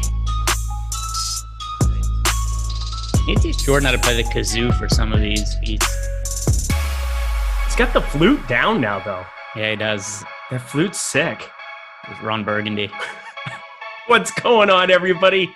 Good afternoon out here on the West Coast. Good evening to all of you on the East Coast. I'm Eric Lindquist. This is NBA Live Before Lock. Excited to be breaking down 6 games as we get closer here to that 7 p.m. Eastern Time lock. I'm just ready to go. I'm just going to start this right now. I have nothing witty to say. At G Ehrenberg DFS, that's my buddy. That's my partner in crime. We're back on the grind here for another 4 consecutive days, which we always do Tuesday through Friday. It's the best because I like him. How you doing, Greg? Cold. Other than that, like, everything else good. But I look at the weather report for the next 10 days here. I know it's hacky to complain about the weather, but it's legitimately like 10, 12 degrees every single day. And I want to call the devs. Who do I complain to? How do I make this better? I don't know. I completely left that garbage years and years and years ago. And let me tell you, I'm better for it. I recommend coming out and visiting us out here in Los Angeles, California, because it's not terrible. It's a cool 70 degrees today. I hear there's an extra room in your hotel. I said, that's what we got. The Holiday Inn Express. We're ready to rock. You show up, you can do a show from right here, freak the people out big time. That'll freak them out. You know what'll freak me out? If we get over 1,500 likes, that would be awesome. Smash that like button, smash that subscribe button, smash that notification bell. That's going to be good for you because you can get all of our content here at Awesemo. Then, Greg, we got the 6 gamer. We've had some news kind of trickle in. I was adjusting a bunch of Toronto stuff beforehand. We got the Bradley Beal news well ahead of time. Is there any other news that you're waiting on that's going to shape the look of your lineups? So we have Will Barton is listed as questionable. That one's fairly significant and something that could definitely change a whole bunch of my lineups. I don't know how you are currently standing with Will Barton, but I think that if he's out, it creates an immense amount of value on the Denver Nuggets. If he plays, then he's someone I'm going to want to play, with Denver being a little bit shorthanded and his price being down. Other than that, we've got Steven Adams is questionable. I don't know it's going to make a massive difference just because of the way Memphis runs the rotation. But other than that, we've kind of got everything. What you doing sitting chilling at the Holiday Inn? Now I've got that in my head. Can't really help it. They sip on each other's heads. Aren't you cool? This is what I feel like goes on in Eric's head the entire time, because everybody knows by now that they've been watching at this point. Is sometimes I'll say something and Eric's not listening, and then he'll just ask me a question. It's exactly what I said. It's just monkeys. Oh no! I heard everything you said. Will Barton. You said you didn't know where I stood on him, but it creates a lot of value, and I'm going to bring it up. But then Cody Sheridan threw something in, and I couldn't possibly let that pass. My brain just goes into song. If you put lyrics in, I will read it on the teleprompter. I'm Ron Burgundy of karaoke, basically. Jordan Klein is terrified of today already. Here we go. We got a super chat right off the bat, too. And would you guys play Morrison cash? And if Barton is in, who would you pivot to with 5,100, man? On DK, thanks. Yeah, that's the piece of news that we kind of have to be looking at the most here. You have a 2.5-hour gap. We talked about it on the NBA Slate Starter podcast last night. Yes, we talked some strategy. It's not just players we might play through theoretically or talking through the salaries, but it's a 2.5-hour gap you have to an island game. If that news does not come out ahead of time, it's going to be really hard to maneuver lineups if you only have one roster spot. Like, you're basically saying, I'm playing him no matter what. And Monty Morris, because he's sub 5K, I think he's just fine to play in pretty much all formats, no matter what. But then you start getting really, really thin going to just about anybody else there. I mean, I would want to get some Will Barton. Will Barton's 5,500 here in this spot. If you were to play, that $600 up from Aaron Gordon is going to be hard to find. The $800 up from Monty Morris is going to be hard to find. So, one, yes, Greg, I was listening to you. And 2, that would be kind of my game plan, is figuring out having 2 or 3 roster spots, how I'm going to maneuver it. Because right now, it doesn't look very good to try to do it. Yeah, and it's tough too because I think Will Barton is one of the best plays on the slate if he ends up being ruled in. So in my current build, I have a decent amount of him. The problem is, how do I go about adjusting my lineups if he's ruled out? Because he's in a price point where it's not like there's just some easy plug and play that I'm going to be able to swap to. You mentioned it right there. This game starts at 10:30 p.m. Eastern time. The games before it all lock 8 o'clock or earlier. So it's a game that's really an island game on its own. I think it's a really good opportunity to try to get GPP exposure to. A lot of people are just going to stray away from it. I understand why. It's super risky, but I'm just going to leave Barton in now, and then I'll try to adjust when news comes out later. Yeah, I do have it's not like a game stack, but it's definitely like a 3-3 where I'm kind of looking on both sides of it. And I think the Clippers over on FanDuel are just extremely intriguing. And then looking at this, in the event that Barton doesn't play, I think there are a number of guys that you can play. I mean, Jokic is immune to anything, so just write him off. But the rest of the guys, if you don't have Will Barton out there, Aaron Gordon, Monty Morris, I think that they become very intriguing pieces on this slate. So I'm going to be taking some shots on it, but cash, definitely not going to be advising that. Would you play Morris in cash right out of the get-go? Because simply, if you have the news ahead of time, I think you can. If you don't, you don't want to. So that's all I really have to say about that. Let's go position by position like we normally do. One more thing I want to add about the Will Barton situation before we move on is even though he's questionable because of COVID protocols, he hasn't missed a game yet. So that indicates to me this is a situation where they think it might be a false positive and he could test out of it. The reason that's significant is we've seen a lot of guys come back and either play limited minutes or they're questionable because of conditioning. He played last game. So this is a way different situation than a lot of these other ones where guys are listed as questionable. Gabriel Meafrin, dude, Jokic and Morris get ejected in the first half. Marcus Morris, maybe he comes in and steps up for Markieff here. I don't really know. Markieff is in health and safety protocols, so put that on the list. When he's trying to reclaim these insurance dollars from Nikola Jokic, they'll have to write off these couple games because he wouldn't have played anyway or something like that. I'm not really sure how it all works. I just know he's kind of a wuss because he did the same thing to multiple people. Let's continue. Nobody softer than those Morris bros. Nobody softer. Dude, I'm telling you, they are just like fake soft or fake tough. Fake tough would be the right way of putting it. Yeah. I mean, they need to go back and watch some 90s basketball or even what's his face? Steven Jackson. Steven Jackson, that is a tough dude that you don't want to screw with. That's actually being tough. But let's get to the top end of guard here. And we have some guys we can pay up for. Stephen Curry, 10-7, his price has come down, but it's still just paying for a ceiling. Fred VanVleet, 9,600, a little bit more intriguing now that we got word that you're going to have no Barnes, you're going to have no Gary Trent Jr., but he's going to play a boatload of minutes. And can he go for a ton? Yeah, but 9,600, sub 10% maybe. John Morant looks intriguing. Brandon Ingram, who are you paying up for at the guard position today? Let's see. At the guard position, to be honest, not really that many guys. I'm focusing on paying up for Jokic for a couple of reasons. I hate to just keep harping on the Will Barton point. But Jokic, he's already the best guy to pay up for on the slate. And I know you asked me about guards, but I'm so highly prioritizing paying up for Jokic today that it minimizes the amount that I could pay up at other positions. And the other thing too is just having a lot of Jokic in my lineups gives me more flexibility if I'm going to have Barton in and I want to make switches later. The easiest way to do that is you have a lot of exposure to Jokic, which I want to do either way. But then also if I need to get off of Barton, I just have extra spots to be able to maneuver. But long story short, I just don't think guard is the best position to pay up for today when I could pay up for Jokic. And there's a good amount of value at guard as well. Yeah, leading the witness a little bit here. But, Zach LaVine, all these guys are just priced not for their situation anymore. So it makes it really tough for me to want to go nuts. I am going to be over the field on Fred VanVleet because I am just about all the time. That's been pretty fun. So I'm going to get to around 16% of him over on DK, but not like I'm getting to anybody in some massive allotment. I'm under the field on Curry. I'm under the field on LaVine. I'm about even with the field on Morant, and I'm under on Booker. Where it starts to get interesting for me is a massive piece of chalk here in Brandon Ingram, 25+%. I wasn't ready for that. And then, of course, the talking point of the entire guard position, Spencer Dinwiddie, 6K. He's 46.3% owned here on DK. I will refresh and see if it's still around that. But he's nearly 50% owned here. Greg, what are you doing with some of the more popular pieces of value and at the guard position? Yeah, so let me look at the most recent run of ownership. But the one guy I think we have to start by talking about is Spencer Dinwiddie. And I'm already seeing people talk about Kyle Kuzma in the chat. And of course, in honor of Kyle Kuzma, that you came dressed like him today. So I understand people are. It's Kyle Kuzma colors you've got on today. Is it really? I don't know what you're talking right, about. It's festive. Oh, thank you. Yeah, it's something that Kyle Kuzma would randomly. They didn't have this available in men's, so I just had to get it anyway. Yeah, I doubt that's available in men's, but that aside, you're wearing something that Kyle Kuzma would wear. And I think that's a good thing in honor of Bradley Beal being out today. Thank you.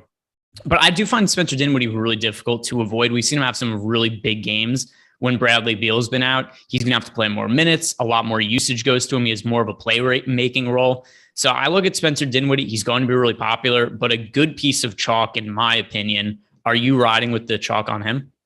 Yeah, he's really good chalk. I don't really know why he's not more than 46% owned in Spencer Dinwiddie. And, I guess I kind of looped Ingram in. They're in completely different price tiers, but this is we have 43 minutes here to get through the forward center position, doing all the things that we got here. And look at Jordan Klein, best producer in the game, named Jordan Klein, no doubt about it. NBA player rankings completely free to you. Hey, these guys have A's next to their name. That seems good. You might want to play some of them. Spencer Dinwiddie, a B and a B, but that's actually better because you got fantasy points and value. I think he checks a lot of boxes here on this slate. I think he's pretty unavoidable against OKC. Where it gets interesting is at the forward spot, whether we want to take shots on anybody else. I'm not playing KCP. I swear to God, if he goes nuts at 5,100 on DK, I'm probably going to lose my mind. But Spencer Dinwiddie, for sure, I think is a really, really nice piece. He's a cash game lock for me. I'm not playing cash games, but just saying that. And then for DK purposes, as I'm looking at right now, I think he's just a really, really good play. 6K is just too cheap for his situation. And 7,100 over on FanDuel. Now I'm going to be shying away, but because I'm playing both sites, I'm just going to get more exposure to the better price on DK, and I'm going to kind of shy away over on FanDuel, where somehow he's 30% at the inflated number, but I still kind of get it. Anything else you want to add, Tim? No, we just got Spencer Dinwiddie. Look at his numbers here: 26.2 usage rate when we have no Bradley Beal on the court. Actually, Spencer Dinwiddie slightly higher usage rate than Kyle Kuzma this year. When we take Beal off the court, 26.2% for Dinwiddie, 26% for Kuzma. And then you move down, you're just talking about KCP, Kentavious Caldwell-Pope, only a 17.9% usage rate for him and scores 26.59 DraftKings points per 36 minutes when you take Beal off the court. I think we could see a massive amount of minutes going to KCP. I think he's a pretty decent points per dollar play. I'm not exactly sure what his upside is. I know he had that one really random game where he spiked for 48 fantasy points last week. In general, though, he's a guy who is good fantasy point games. It's like, 27, 28 fantasy points, right around where I have him projected. But that doesn't make him somebody I want to get to, a whole bunch. All right. Gene B. Kim. Greg, what's on your shirt? I know what's on your shirt. And if nobody else can see what's on your shirt, we're going to save it because I can already tell what it is. It's kind of embarrassing. You guys can see like the top, or am I the only person in Zoom who can see like what's on the very, very tip top of it? I get cropped because of the banners. Oh, I just have the chat up today. I'm not doing like side by side things. So too much to do, too much to see. So what's wrong with taking the back streets? The losers win again. Is Crowder and Iggy the best 3K plays on the slate, Greg? Never mind. They could say it. Everybody says what it is. Oh, yeah. See, that's what I thought. All right. I might as well show them then. Yeah, you got to show it now.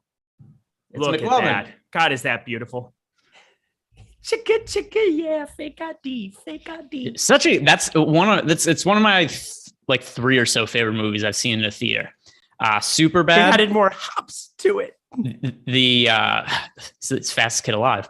Borat was incredible was incredible to see in theaters. So those would be 1, 2. I'm actually Wedding Crashers was the greatest movie I've ever seen in theaters for theater experience because the Will Ferrell reveal on opening night was just outrageous. I'm trying to like what movies are like it's comedies were substantially better in theaters than just watching at home. Like to me, those two, just because they got the laughs, were so big. But yeah, they were awesome. Return of the King for non-comedy, probably the best theater experience ever. Opening night for that. I know somebody who doesn't like that take. Nolan Kelly. Nolan Kelly does not like that take. I saw that tweet. Don't act like I didn't see that tweet. I love me some Lord of the Rings. Yes, I said it. Absolutely. Think he knows about first breakfast, second breakfast, noonsies? Okay, we're going to keep moving. Know what you're talking about I have now. a lot of questions about Klay Thompson. I think that's why I'm on tilt here. Let's get it back here. But we could. Do you want to talk about Klay Thompson? I don't. Oh, I thought you just said you had a lot of questions about Klay Thompson. Yeah, people are just asking about Klay Thompson, but I guess I'll ask about Klay Thompson. I just don't want to, but I'm going to because chat wants to know. I'm not playing Klay Thompson. Are you? So I'm not playing Klay Thompson, but I also think his inclusion in the lineup has a pretty significant impact on the rest of the team. So Klay Thompson's not going to play a whole bunch of minutes. We know that. Everybody should know that. But here's the thing that's crazy about Klay Thompson last time out, and it's hard to know, was this just because it was his first game of the season and they were trying to get him touches, or is it a situation where he was just playing limited minutes and it's really easy to just go balls to the wall in that limited amount of minutes? He played 21 minutes last game with a 44% usage rate. And I'm stuck in between the two things. It's just a thing where he goes, hey, I'm going to be on the court for a little amount of time. I want to shoot. Was it, hey, it's a home game. Klay hasn't played in 2.5 years. We want to give him the looks and try to get him into a rhythm. Probably a combination of the two. But that aside, it's hard for me to be interested in other players in the Warriors when I know that Klay is going to be playing minutes primarily with the starters, and he might take a ton of shots. When he's on the court, he used almost half their possessions in the 20 minutes he was out there. If that's going to be the case again, that's a massive cap on the upside of guys like Steph Curry and Andrew Wiggins. Everybody's like, but he shot 18 shots, Eric. I don't care. 24 minutes. He's going to shoot a lot. He's also going to do nothing else. He's going to do nothing else. He had 3 boards, a block, whatever. He's going to do nothing else. So there's that. 6K, going to be hard for me to want to pull the trigger there. Just pass for me. Best of luck to everybody else who wants to try to make that a thing, but I'm with you. It definitely is a negative effect on everybody else. He is a really good scorer, but literally adding nothing else to that 6K tag, still too much until he's playing 30 plus minutes. I understand. Maybe he can go out and flamethrow 35 real points, but even that, you're probably only getting a couple counting stats along with it. And that's going to be a no from me, dog. I called out the Morris brothers. Yeah, I did. That's probably a terrible, terrible idea in hindsight. But you know what? It happened. I have a few. I'm gonna spoil something for people. They don't watch this show. You're gonna be fine. Nobody's coming to get you. They've never watched this program. They don't know it exists. You're okay. The Jokic brothers are big fans though, and they'll back us up. Something else that I also kind of want to tie into the Klay Thompson thing is because we had the losers win again left us a super chat. Are Crowder and Iggy the best 3K plays on the slate? The short answer is no. The longer answer is I like Jay Crowder a lot. I don't like Andre Iguodala. I get that there is no Kuminga, there's no Draymond Green, so there's seems to be more of an opportunity for the Warriors guys, but Iguodala is just not that much of a fantasy producer. And I do think having Klay Thompson on court, even if it's just for those 22, 24 minutes, it's still something that's going to take away from Iggy a lot. In my defense, I did ask you, but then you did the Eric thing where you don't listen, but I didn't listen. So it didn't matter. Neither of us were listening. Listen to this though. Malcolm revamped Nuggets versus Clippers game for FD single game since Jokic is a lock at MVP. Who y'all think is best fit for star and pro? Obviously, we're not looking at that right now, but I can look at raw projections. And I can tell you that pending news, I would like in that game here with the Clippers, Marcus Morris would probably be the second guy that you'd be clicking on, but I would assume he's going to be the second most popular guy for that. If Will Barton plays, I would want to play Will Barton in the star. And then you could kind of put either Marcus Morris, Reggie Jackson, even Zubats is somebody that I'm going to have a little bit more of. We'll get to the center position, of course. How would you kind of rank players in that game? I can't find that super chat. I'm scrolling back looking Malcolm for revamp. Just look at Nuggets and Clippers and let me know if there's anybody that you would like for the second and third most fantasy points in that game. Yeah, so second and third most fantasy points. Well, number one is Jokic. No way that you could answer anybody else other than that. Second most, probably Reggie Jackson for me. And then I'll say Will Barton the third most, Aaron Gordon the third most if Will Barton's out. Okay, perfect. Sounds good to me. Rest of the guard position, we talked Klay Thompson, which that was a lot, but whatever. Reggie Jackson, these Clippers into the late night hammer. I think that that's kind of intriguing simply because if you get news that Barton's in, we can maybe swap to some of those guys. And, Reggie Jackson, 5,800 down to 5,500 there for Barton, I think makes the most sense as I need the money. I might get to a little bit more of him, even though he doesn't project out super well in the Awesemo tools here today. Desmond Bane's been an absolute flamethrower. Who are you getting to the rest of the guard position here, just to kind of round it out before we move on to forward. Who are you getting to the most at the position? Yeah. So, Dinwiddie overall, Reggie Jackson, somebody else I like a whole bunch. I have Monty Morris in a bunch of lineups as a placeholder right now. I really want to get a lot of exposure to this Denver game, and then just whatever happens with Will Barton, I'm going to end up pivoting after that. But Monty Morris, I think, is already a reasonable play, and then would benefit a bunch more if Will Barton ends up being out. Amongst other guys that we haven't talked about, do you think Svi Mykhailiuk is going to start for the Toronto Raptors today? Adam Palmer just sent us a $5 super chat, said Watanabe is starting, boys. Trent's out and Barnes out. I did not see that come through yet, so that's unconfirmed. Let me check my little Twitter thing. I don't see it. I'm looking for Toronto Raptors. Let's see. I see nothing right now that he's starting. I mean, maybe he is. Maybe he saw that. Maybe he's in Toronto. I don't see it. So here's the news we got from the Raptors. I know Kem Birch is starting. Yes. They didn't give us the rest of the starting lineup. They just said Kem Birch is going to start.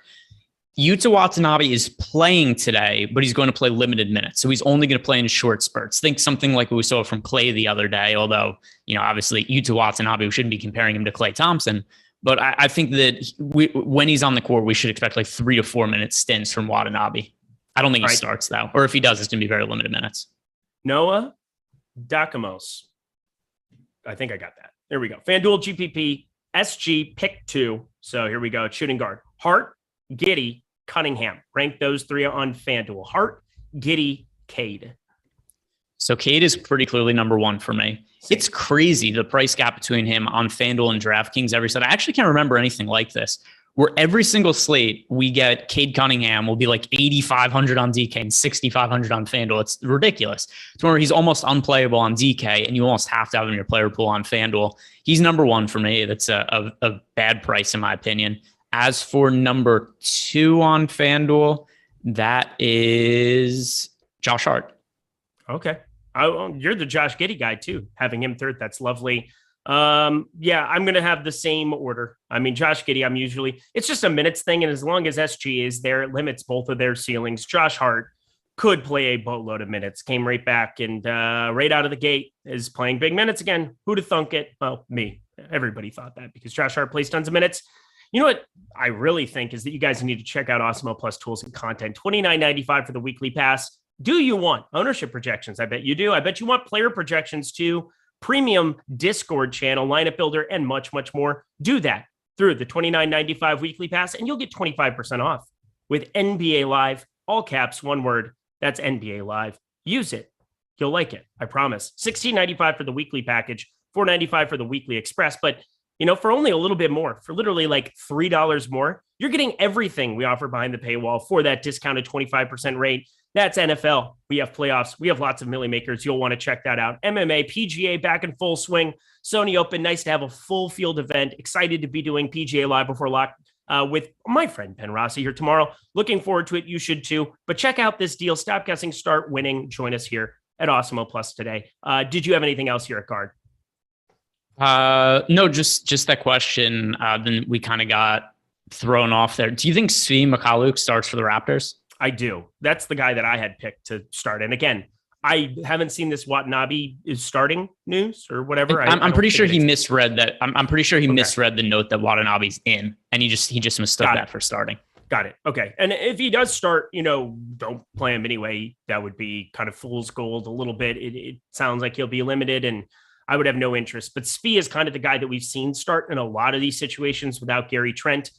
We already got the news, obviously, that our good friend Kem Birch is going to be starting. It's kind of gross that he's center only over on DK, and he's 3,300. He's going to play low 20s minutes. Center is pretty premium, especially if Smoothie MTV, his $1.99 super chat. Should we worry about ejections for Morris and Jokic? I'm surely not, because I have a crazy amount of Jokic. So I'll be honest. I'm not totally unconcerned about it. I don't think it's out of the realm of possibility. I don't like the Morris brothers. They're no friends of us. They don't watch the show. I've got a gripe with them. But I can't build my lineups assuming something that outlandish is going to happen. So I'm not going to. Maybe, you know what I might do after the show's over? Maybe I'll hedge and just parlay. I'll make a same game parlay. What you know about parlay? which is something I don't normally do is do something like this. Usually I'll just go to Odd Shopper and just be like, oh, here are the things that are actually the best bets. Maybe make a narrative that kind of hedges against my lineups. And I wonder if you just build the same game parlay for like $20, what the odds would be on the unders for every single Jokic and Morris prop. And then you just say like, all right, these guys start throwing down, they start punching each other in the face 2 minutes into the game. What are the odds on that? Just the chair. I want to see some chair action. Just full wrestling. Yeah, that would be a lot of fun. All right, let's jump over to forward because we've got limited time, 29 minutes. I want to get flying here for us, but we're going nowhere. We ain't going nowhere because we're Eric and Greg for life. That's what this is. I'm from Sioux Falls, South Dakota. Somebody asked me that now twice. But anyway, I am a nerd. Here we go. Forward spot on the top end. Most popular guys. Touched on Josh Hart. You liked him a little bit more than Josh Giddey over on FanDuel, but over on DK, still pretty popular. 6,300, a better tag. Brandon Ingram, 8,200. A lot of Pelicans to kind of like rotate through here at the small forward position. But do you kind of find yourself getting to them over on DraftKings today? So Josh Hart, yeah, I love Josh Hart today on DraftKings and FanDuel at his current price point. And you were the original Josh Hart lover on the show we have, but I mean, we've seen with Josh Hart a really high floor and ceiling, and it's kind of weird he doesn't ever get priced up more. I mean, he's been priced up a little bit on FanDuel, but realistically, the 6,300 price tag is not nearly enough. I know he only had 23 fantasy points last game. He had not had a game with less than 34 fantasy points before that since December 15th. He's pretty consistently been a guy who's scoring 40 plus fantasy points. His bad games have been like 34, 36, 37 DK points. So I really do like getting Josh Hart here. And I think the price is pretty far off. What is you thick as F, bro? Sheesh. I don't know what that means. You just read that like you were my dad. It's like, do you remember Mad TV when they did like the Ebonics lessons? It was just like, I'm about to be about this. Hello, hello, stranger. I have to look up the Matt. You remind me of somebody from Mad TV, and I don't know his name. Oh, I'm terrified to know. Here we go. Pause. Sheesh. I don't know. God, I don't know. I'm thick. I'm assuming that means he's calling me stupid, or he thinks I got that's a nice exactly booty. it. That's what he's calling you. I got a nice booty. Booty. Gonna work it. If it's worth it, let me work it. I put my thing down, zip it in reverse. Is what you're wearing? Does it go all the way down to your feet? Like, is it just one? I wish it was a dress. Is it like one uniform you jump in? No, I don't need it. I don't need to see you take it off. It's like a regular thing. Just a regular thing. Yeah. A skinny Will Sasso. He likes your body. He likes my body. Thank you. I'm looking thick. Is that what it is? I thought that was like with 2 C's. I don't know. Let's keep it moving. Rest of the forward position, we got to keep it moving. We've got OG Anunoby. A lot of these Toronto's guys that are going to kind of make some sense, and I really want to see that starting lineup, and we really would like to have that, but maybe that's reason to kind of stick around here. Loco, stop it now. Okay, I'm sorry. If Loco tells me to stop it, I'll stop it because I'll listen to him. He wants order in the court. You're being disciplined. Just because you just brought up his name, why is Anunoby not just the stone cold chalk on this slate with all the guys? I have no idea. He should be. He's really 20% ownership on DK at 6,300. FanDuel at 6,700, 24. I don't even understand why he's picking up more ownership on FanDuel than DK. But that aside, he should be just the chalk of the day. He should be, in my opinion, he should be the most rostered player. Either him or Jokic should be the 2 most popular plays on the slate. And it's crazy to me that he's not picking up a crazy amount of ownership. He should be like double what he's owned right now. Man, I have the chat. You are on one side or the other. Nobody is just like, Eric's okay. That's kind of the way that I'm getting the impression. We got a $1.99 super chat from Thomas Kingston. Did Winnie or Hart on FanDuel? That's going to be 7,100 is a bigger tag. I'm probably going to like Hart more because I'm a Hart biased human being, and his rebounding rate is outrageous. And, probably one of the most underrated guys in terms of just like plays a big allotment of minutes. I mean, he's not underrated today because he's popular, but I like him more than Dinwiddie's 7,100 on FanDuel. What say you, Greg? It's Dinwiddie for me. I have Dinwiddie projected quite a bit higher. Okay. I'm just jamming him on DK. So again, kind of splitting my exposure, finding the better tag. What a time to be alive. Anybody else here on the top end? It seems like Andre Iguodala somehow. Again, this is just how starved we are for value on this slate. He's 3,800, 16.4%. That's massive. We got another guy, Trey Lyles, 4,900, 15.4%. Just doesn't seem like there's a lot of really, really good value here. I'm finding myself a lot in the mid-range. Maybe that's just me. OG Anunoby, Josh Hart makes a lot of sense here. I can get different a little bit at guard. I have some guys that I'm getting to. Is there anybody on the cheap end of forward that you're rostering to find some savings?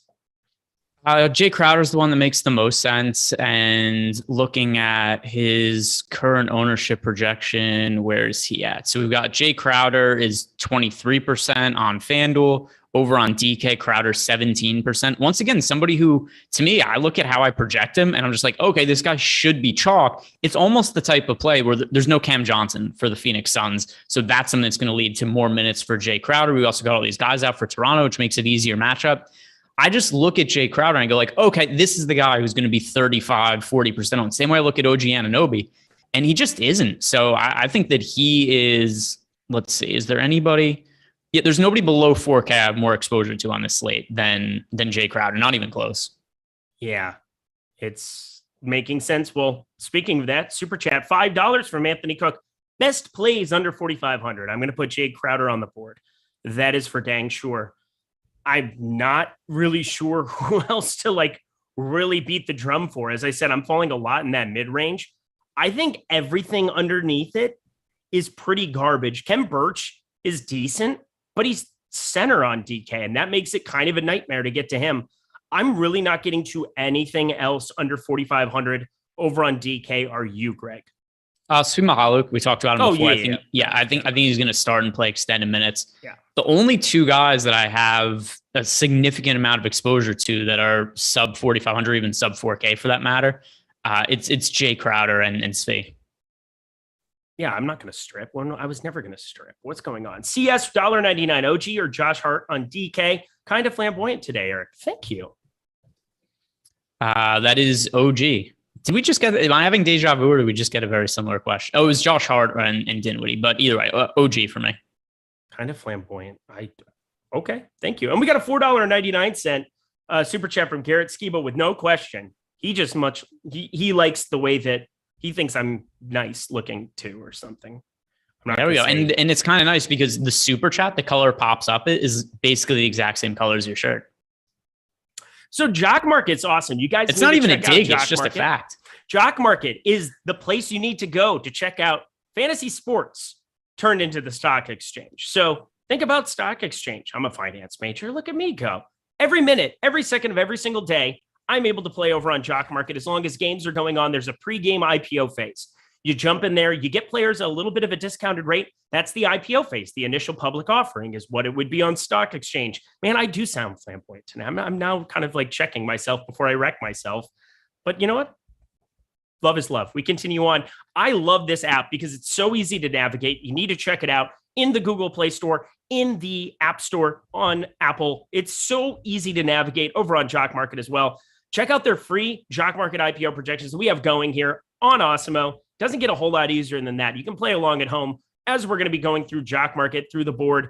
Try to get in on that IPO phase, though, because that really is going to be beneficial to you. And then we jump into the buy, sell, hold, trade phase of the game. That is after lock. So as soon as we get to 7 p.m. Eastern time, we're going to be able to buy, sell, and trade players based on our analysis. Does somebody get in foul trouble? We're probably going to want to hit eject on some of those shares or buy some shares of their backup because they're going to be playing more extended minutes. If somebody gets hurt, try to get rid of shares or be able to capitalize on watching the game. So your analysis can really help you make money over there. And we're going to help you out a little bit more. Awesemo, promo code Awesemo gets you a $50 bonus on your first deposit. So download this app, play along with us. Looking forward to that. And best of all, first market guarantee. That means the first time that you try out Jock Market, any of your losses up to $100 in the NFL or the NBA will be recouped. So if you put in $100, were to have somebody get hurt or something bad happens where you just kind of screw up playing on it, they're going to recoup up to $100 of your losses. That's a really, really nice deal from them. So check it out. Looking forward to talking about them. And thank you so much for checking out the Jock Market after show. Trust me, you're going to want to, especially if you don't have that Toronto lineup. We're going to be reacting to that live. Of course, we have the OKC Washington game. That's the only one locking. So I'm really only kind of concerned about my players and my exposure there. That's what we'll do with the last couple of minutes here. But let's jump on over to the center position. And this is where it is fascinating. Nikola Jokic, he's an absolute smash up top there, 25.5%. So long as he doesn't, get in a little fight there with Marcus Morris. I'm now paranoid about that. I didn't even think about that all day. And now it's like all I can think about. What are you doing with Nikola Jokic on this slate? Playing him a lot. But I also want to point out, did you see the Warriors starting lineup? It had Juan Toscano-Anderson, I know, right?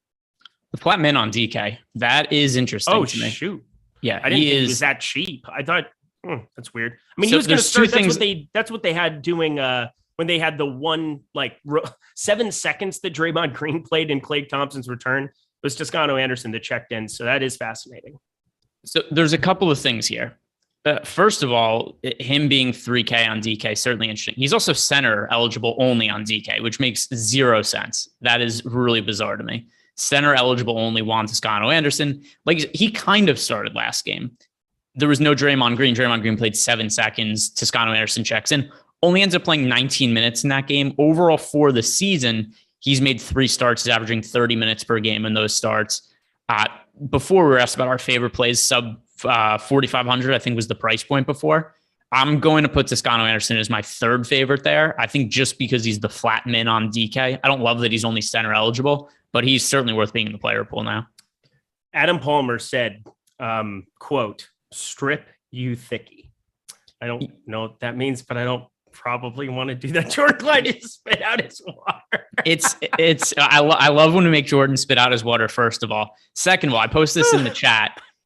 Paying Eric $2 to take his clothes off is just bad value because he will do way more for $2 than just that. Like Emac will marry you if you give him $2. But this Eric, you get more out of $2. Just, shoot for the stars next time. If you like it, then shut up. Hang on. $1.99 from Darren Unger. FanDuel, Birch, FVV, or DeRozan, Reggie Jackson for you? DeRozan, Reggie Jackson. Same, not close. Do you guys like JTA or Kispert more at small forward on FanDuel? I'm worried about Kispert. I don't know what those minutes look like. I have a feeling because he's starting there in this spot that people are just going to be playing him in bulk. There's a lot of different circumstances in Washington now with Denny Avdia, with Rui Hachimura, with Davis Bertans, who, may or may not play here even. There's just a lot of guys who can kind of be inserted into the rotation and take more minutes. This is not like when Kispert was starting, for those games a couple weeks ago. It just really doesn't make a whole lot of sense to me. What are you doing with him on this slate? If you have him in a couple lineups, not the end of the world. Very low priority play. And you talked about him making starts early in the season. He's made 4 starts. He played 34 minutes per game.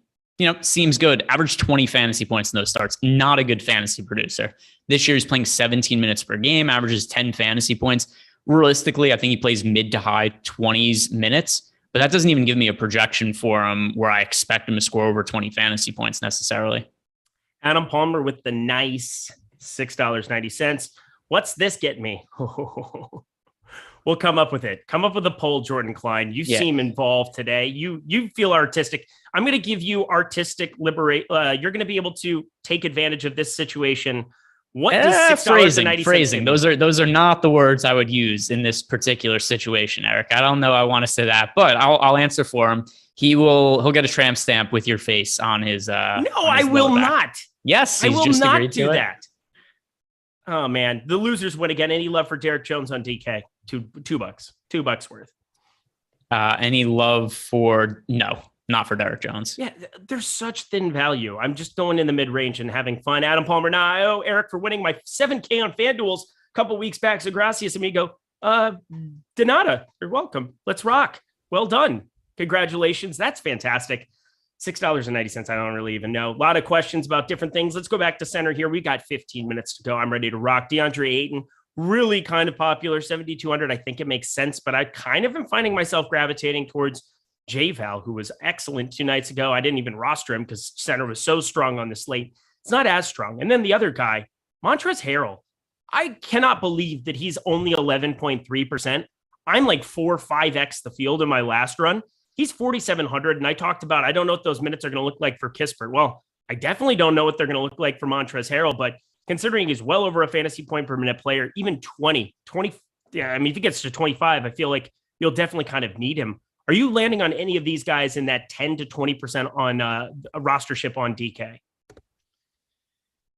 So, I mean, I don't think Montrezl Harrell is going to play very much today. Really? Considering this, he hasn't played in a pretty extended period of time. Actually, nearly 3 weeks at this point. He hasn't played since Christmas, the day after Christmas. But he wasn't playing big minutes then. The last time we saw Montrezl Harrell active, he played 18 minutes, and that was when he was fully healthy. Now he's coming back from COVID. I mean, realistically, how many minutes could we expect from him? The 3 games he played before he went into the COVID protocols, he played 18, 22, and 20 minutes. Mm-hmm. Jordan Klein gave us $1. When did Jordan Klein give us $1? Why did he give us $1? This is your channel. You're working. I don't know. You're the one who hangs out with them and does whatever you guys do after shows. You might know what the $1's for. It's okay. It's okay. I don't really know what to say. There's really nothing going on whatsoever. I'm fine. This is not awkward. Zubats. Other guy that I'm in love with, 4,900 over on FanDuel. I think that makes a good pivot. I mean, obviously, completely different price tier from everybody else that I listed off, but I really like him there. Over on DK's 5,100, a little bit less appealing there. But last time, I mean, I was at the last time these two guys played in Staples Center, and it was kind of a war. Like watching that in person is pretty fascinating. Seeing those two kind of butt heads there. I think they need to have him out there for a lot of minutes. And you can kind of see he played 27 minutes in that matchup the day after Christmas. It really is one of those spots where just, of course, he's going to be the guy who primarily has to match up on Jokic. He'll be out there for 30 minutes if he can stay out of foul trouble. I mean, I think from what I remember, he definitely got in a little bit of early foul trouble. Maybe not. Nope, he only had 2 in that game. It seemed like they had just back and forth war. So it was really enjoyable. I think he's got to be on the floor a little bit extra. 4,900 on FanDuel, I think more appealing, but even at 5,100 on DK, are you getting to any Zubats on this slate? I am not. And one thing that's really messing up my lineups, particularly on DK, is Juan Toscano-Anderson being the flat min with only center eligibility. Have you reran lineups since he was ruled in? I have. I mean, it's still pretty muted because it's not anything that I'm doing crazy.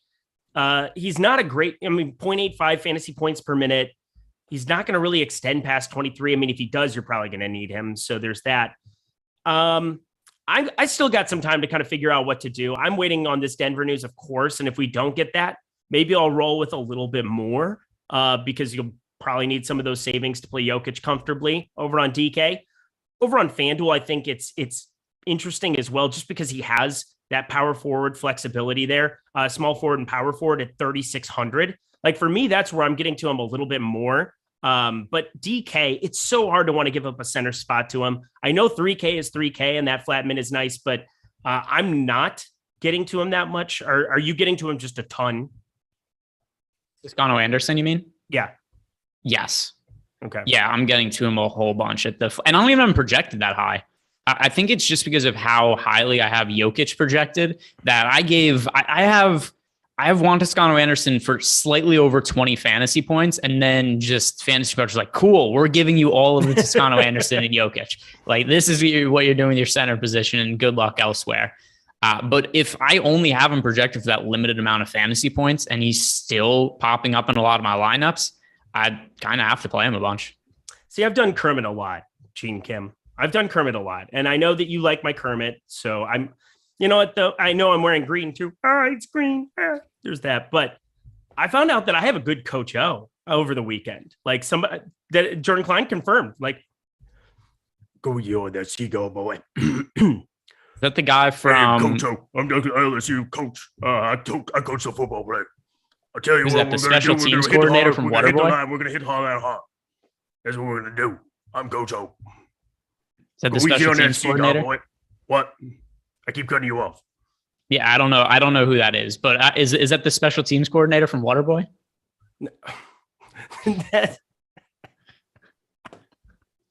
No, he's the former LSU head coach, but it's fine. What happened to him? Didn't he get fired or let go? Something happened, but he was there he won the national title with Joe Burrow there. There's that. You obviously don't remember. No, well, I don't watch any college football, so I'm sorry. I'm out of the loop. Just, to me that was I thought that was a very good. It was a very good impression. Go on that seagull, boy. No, dude, that's That's the special teams coordinator from Waterboy. No, because he goes like, da, da, da, da, da, da, da. He does a little bit more ridiculousness. Jordan Klein is beside himself. 9 minutes to go, everybody. We have another super chat here. We have somebody wanted to know this is Duncan Dean, any mid-high range contrarian plays you guys like? Ooh, you want to win a tournament, huh? Is that what we're looking at doing? Who are some guys that you're looking at getting to? Because for me, I can tell you right off the bat, a couple that I like. I think Anthony Edwards is somebody at 7,900. We've been paying more for that ceiling. And whenever you're playing for Anthony Edwards with everybody else back in there, it's not like he's going to project out super well, but when you talk about tournaments, I'm over the field on Anthony Edwards just about every single time. So that's somebody at 10.9% on DK right off the bat sticks out to me. I think Cade Cunningham over on FanDuel is very popular, but I think even on DK at 7,800, again, you're not paying for his raw projection. You're paying for the range of outcomes where there's a ceiling there. Maybe he's a little bit more popular than what I would want to get to now, but for sure, Anthony Edwards, that's my guy. Anybody for you, Greg, that's sticking out as kind of a mid to high range, somebody we're looking to get different with? Let me refresh ownership and see what I have that's way different from where the field's at. Is there like a specific ownership range that I have to be below? No, just anything that you find to be contrarian. The question doesn't have an ownership range. We can create our own ownership range. Probably sub 15% would be nice. I mean, they're both cheap, but we have Juan Toscano-Anderson project for 11% ownership. Svi Mykhailiuk is projected for 11%. I still like going stars and scrubs on this slate and doing what I can to get up to Jokic. I just think we could play different cheap guys to give us different looking Jokic lineups. And the two that make sense to me right now, it's Svi and Toscano-Anderson at 11% ownership. I will not do a Christopher Walken impression, but thank you so much for the $5. That was very nice of you. No, you have. If he gave you money for it, you have try to do it. I can't do it. I don't have a good walk-in. Your shoulders moved a lot, though. That's kind of the thing. It's like a Krusty the Clown more than it is a Christopher Walken. It's really I don't know who it good. is. It's really not good. I think he appreciated the effort for the $5, though. Thank you. I was going to say that was about $1.99's worth of effort, but I'll make up that $3 here in the last 7 minutes. And by the way, I'm really trying to find somebody in the mid range that I guess Will Barton would be the other one if you want to take it, because he's projected for 13% ownership now. I don't think he's going to have 13% ownership unless he gets ruled in, like right now. Here's what I think is going to happen with Barton. He's either we're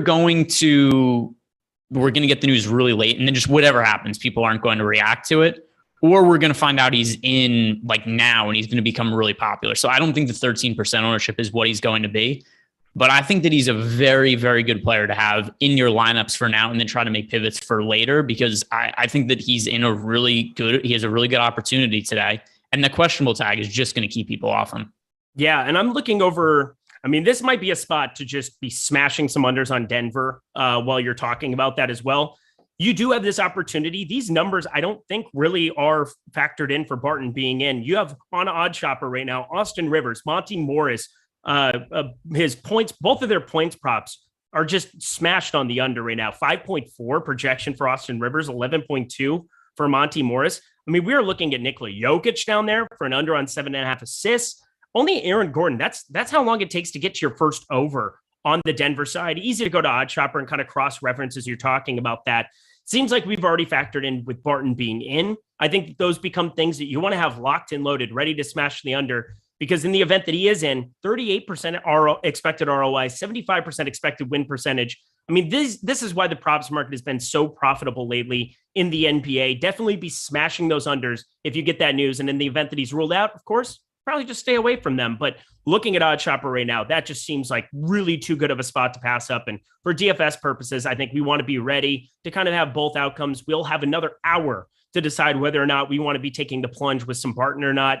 Before we will kind of be left to the unknown. I would have $300 left in the flex spot to get to Reggie Jackson on DK in the event that you can do that. Or, obviously, if you're with Barton, you can leave a lot on the table by going to somebody like Morris.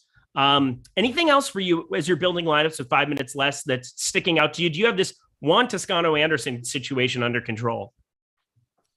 It depends what you mean by under control. I'm getting to him in a lot of my lineups, so I don't care. I'm just riding with him. I like him today as long as the field isn't there, and it doesn't seem like they are. Oh no, I don't want to do that.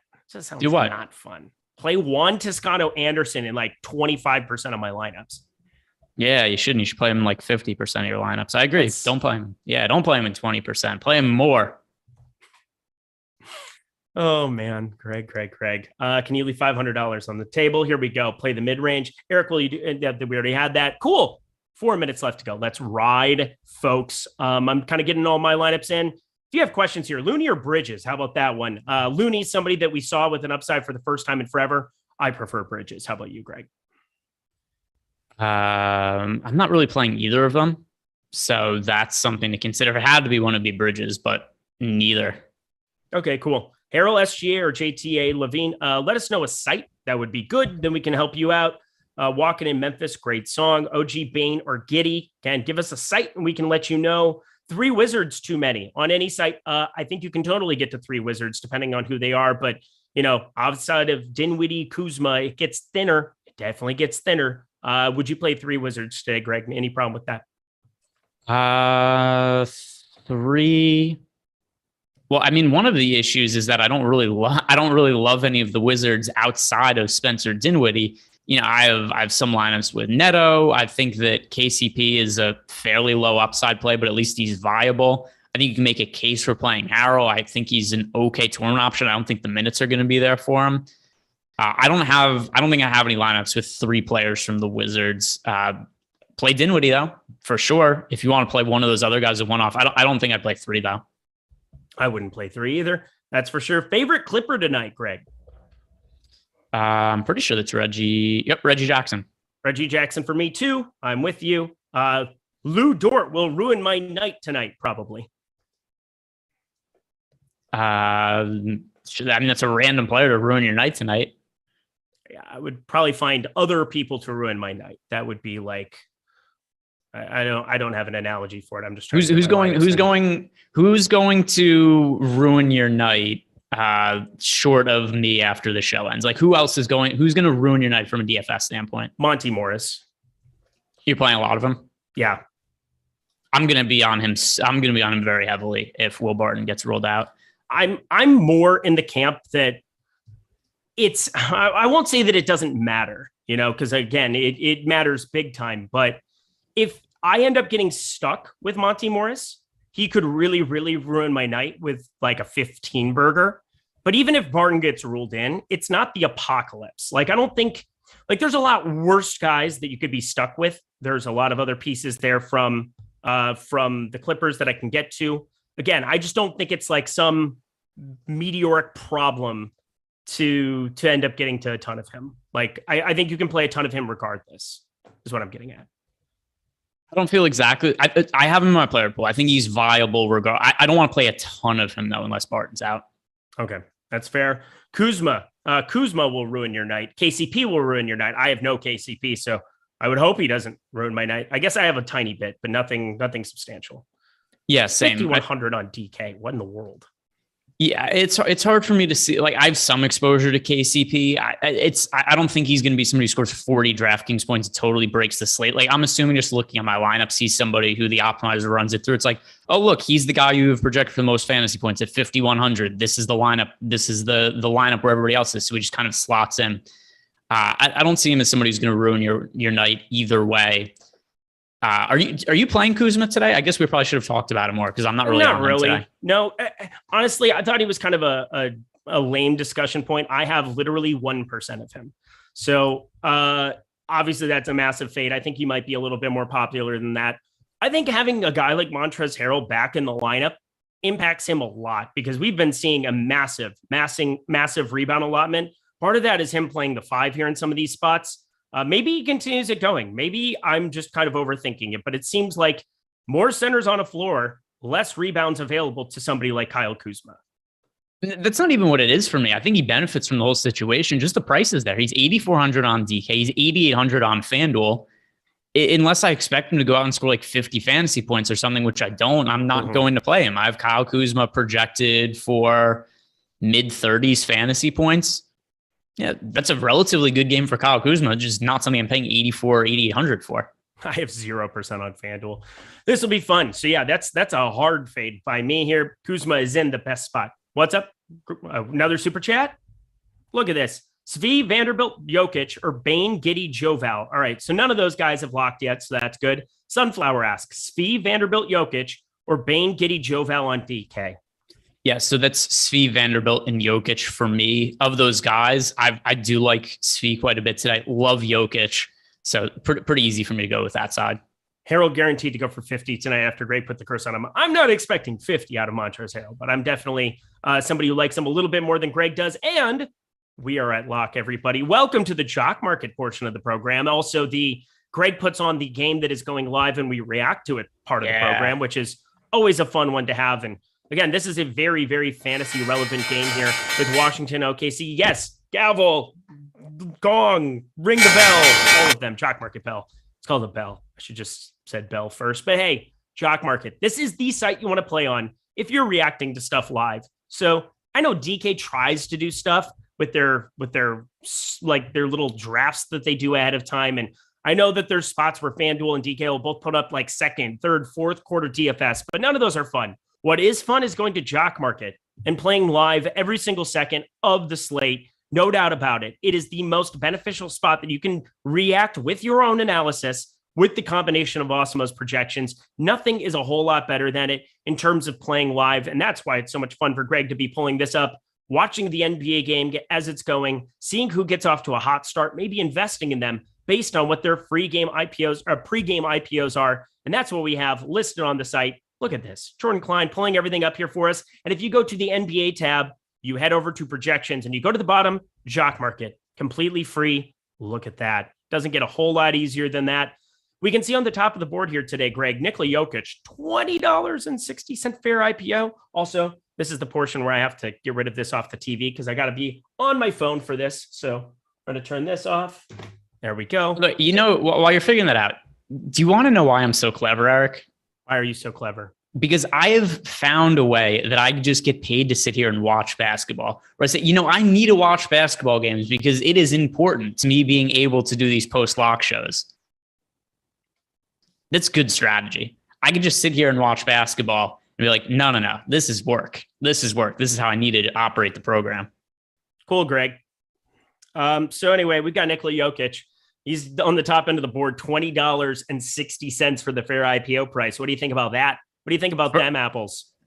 By the way, for Squatch Happens, promo code Awesemo. Somebody in the chat asked, what's the promo code? Promo code Awesemo. You get a deposit bonus. Let's see. What was the player asking? Oh, by the way, we just got Jokic. Oh, we got the most popular guy. I got distracted. We just got the Raptors starting lineup. I got distracted. Oh, we did. Okay, cool. That's important. I have it for you. Fred VanVleet, OG Anunoby. What? Nani? There it is. From the top rope. From the top rope. This dude comes in with the $5 super chat to tell us he knows things that we don't. Pascal Siakam and Kem Birch. Holy mother of God. What a beautiful, beautiful thing. Again, also, maybe we have intel. Maybe we have Toronto. Maybe chat was right all along that we've got these inside track guys working for us and that we just collude and we cheat our way to the top of the leaderboards. Or we just didn't have the news until then. But also, as for Watanabe starting, it doesn't matter. He's not going to play big minutes based on what we know about him. He's going to play limited minutes, and I have to lower my projection for Svi Mykhailiuk now. He's somebody who I like considerably less now that he's coming off the bench. It doesn't put Watanabe in play though. Nope, doesn't put him in play for me either. I'm not going to get to a lot of him here. It's just a bummer. Svi Mykhailiuk, I will remember you. Are you playing him at all now? No. Yeah, he's coming out of my lineups. He's legitimately not going to be in anything. It's one of those things where somebody goes from being projected for 30 minutes to 20, and that should change the amount that you get to. I don't think it's that dramatic of a drop off, but it definitely lowers his minutes floor quite a bit. And the ceiling for his playing time isn't the same either now that he's coming off the bench. So let's see. We're running my lineups. What a bummer. Honestly, Greg, I might get to Juan Toscano Anderson now. I might have to. Oh, were you not going to at all before? No, I was not playing him. Well, that was a mistake. I have some at 3,600 over on FanDuel, but That's power forward, small forward, a little bit different than the center position. I think I need to find some value. I bet in this next run, I get to your boy, Juan Toscano Anderson. Good. He's going to win you some money today. You should be playing him. God. Where's he on jock market? I don't know, but I'm excited to be able to kind of just troll you about it either way, where he goes for like, I mean, well, that or I just buy you dinner. I probably already owe you dinner because Wednesdays you've taken over and allow me to play more. So I definitely get out to LA, my friend. Get out to LA. It's warmer out here as opposed to whatever you're living in out there in New Jersey. It's the worst thing ever. Yeah, nobody's faced a hardship like this before in the history of the world. Nobody's faced just cold weather and suboptimal indoor heating. It's the worst thing that anybody's ever had to endure. It's awful. Adam Palmer wants to know, Watanabe is 5K on DK. I'm going to get to 0% of him over there. I can definitely tell you that. But over on FanDuel, we're looking at him. What is the number? He is 4,500. I'm still probably not going to get to anything there. I'm not. Let's see. Yeah, so here's what we heard about Watanabe. Even though he's starting, he's only expected to play limited stints. So think almost something like what we saw out of Klay Thompson the other day, but without the fantasy production. It's just going without the fantasy production or the shots. He's going to go out and he hasn't played since it's been about 2 weeks since he played. And for the season, Watanabe, 20 minutes per game, 17 fantasy points. I mean, here's a reasonable expectation for Watanabe. It's like 18 minutes, 15 fantasy points. That somewhere around there is what I would expect. All right. And I'm looking down. I'm obviously on my phone looking at this right now. It's going to be a fascinating thing. Again, get in that NBA market, everybody. We're looking at we got another super chat here. While I'm pulling this back up, we still have a $19.99 on Jokic. That's still probably something you could invest in. But Matty Mitch, DK Cash, OG or Josh Hart? I like OG better, but Hart ownership a lot higher. Should you go with the higher ownership play for Cash? Well, I like Josh Hart and I like OG. Something tells me that you should maybe have both of them in that lineup, but that's just, again, I don't know. I'm not playing Cash today on DK. Greg, do you have a preference between the two on DK? And would you agree with me? We're both sound like appropriate cash game plays. We also got news right now. Steven Adams is out. So we'll answer this question, then we can do that. But it's OG for me. And even though Josh Hart is going to be, I like both of them a lot. So I do agree with you saying it should be both. But that aside, I mean, OG Anunoby is a really strong play for me. And I also just bought shares of him on Jock Market. So I think that he is certainly somebody to get into cash games. All right. And buy tournament Brandon Clark lineups too. That's somebody I'm going to buy immediately. Brandon Clark? Yep.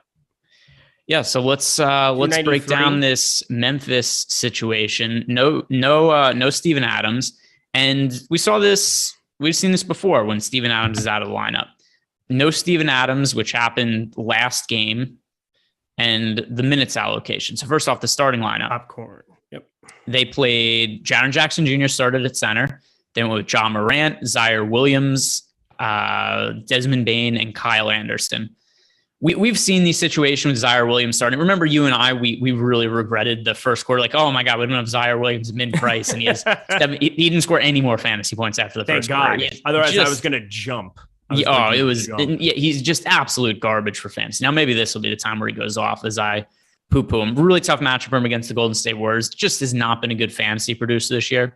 Zaire Williams is playing 18 minutes per game and 10 fantasy points. Mm-hmm. You can give this guy 36 minutes at his base rates, and you're projecting him for 20 fantasy points. He's not going to play 36 minutes. He's also probably not going to put up his average fantasy production because this is such a difficult matchup against the Golden State Warriors. So no interest there for me. Yeah. So I just got Jaren Jackson Jr. and I got shares of Brandon Clark. And here's kind of my thinking about it.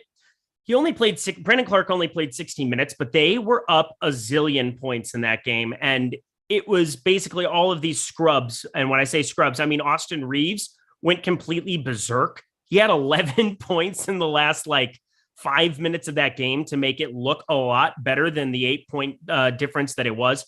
I mean, you had Memphis winning by a zillion. They were up almost 30, I believe, at one point in that game as I was watching it. Trevor Ariza came in. You had Wayne Ellington knock down a ton of shots. It was Austin Reeves and Wayne Ellington who just went completely berserk. My God, Wayne Ellington had 16 real points in the last 11 minutes of that game. He closed. So I'm just kind of writing that off. I see Brandon Clark also being the main beneficiary. How many times have we seen Jaren Jackson Jr. get in foul trouble? It's not that I'm even hedging it. I'm just kind of playing the entire center position between those two.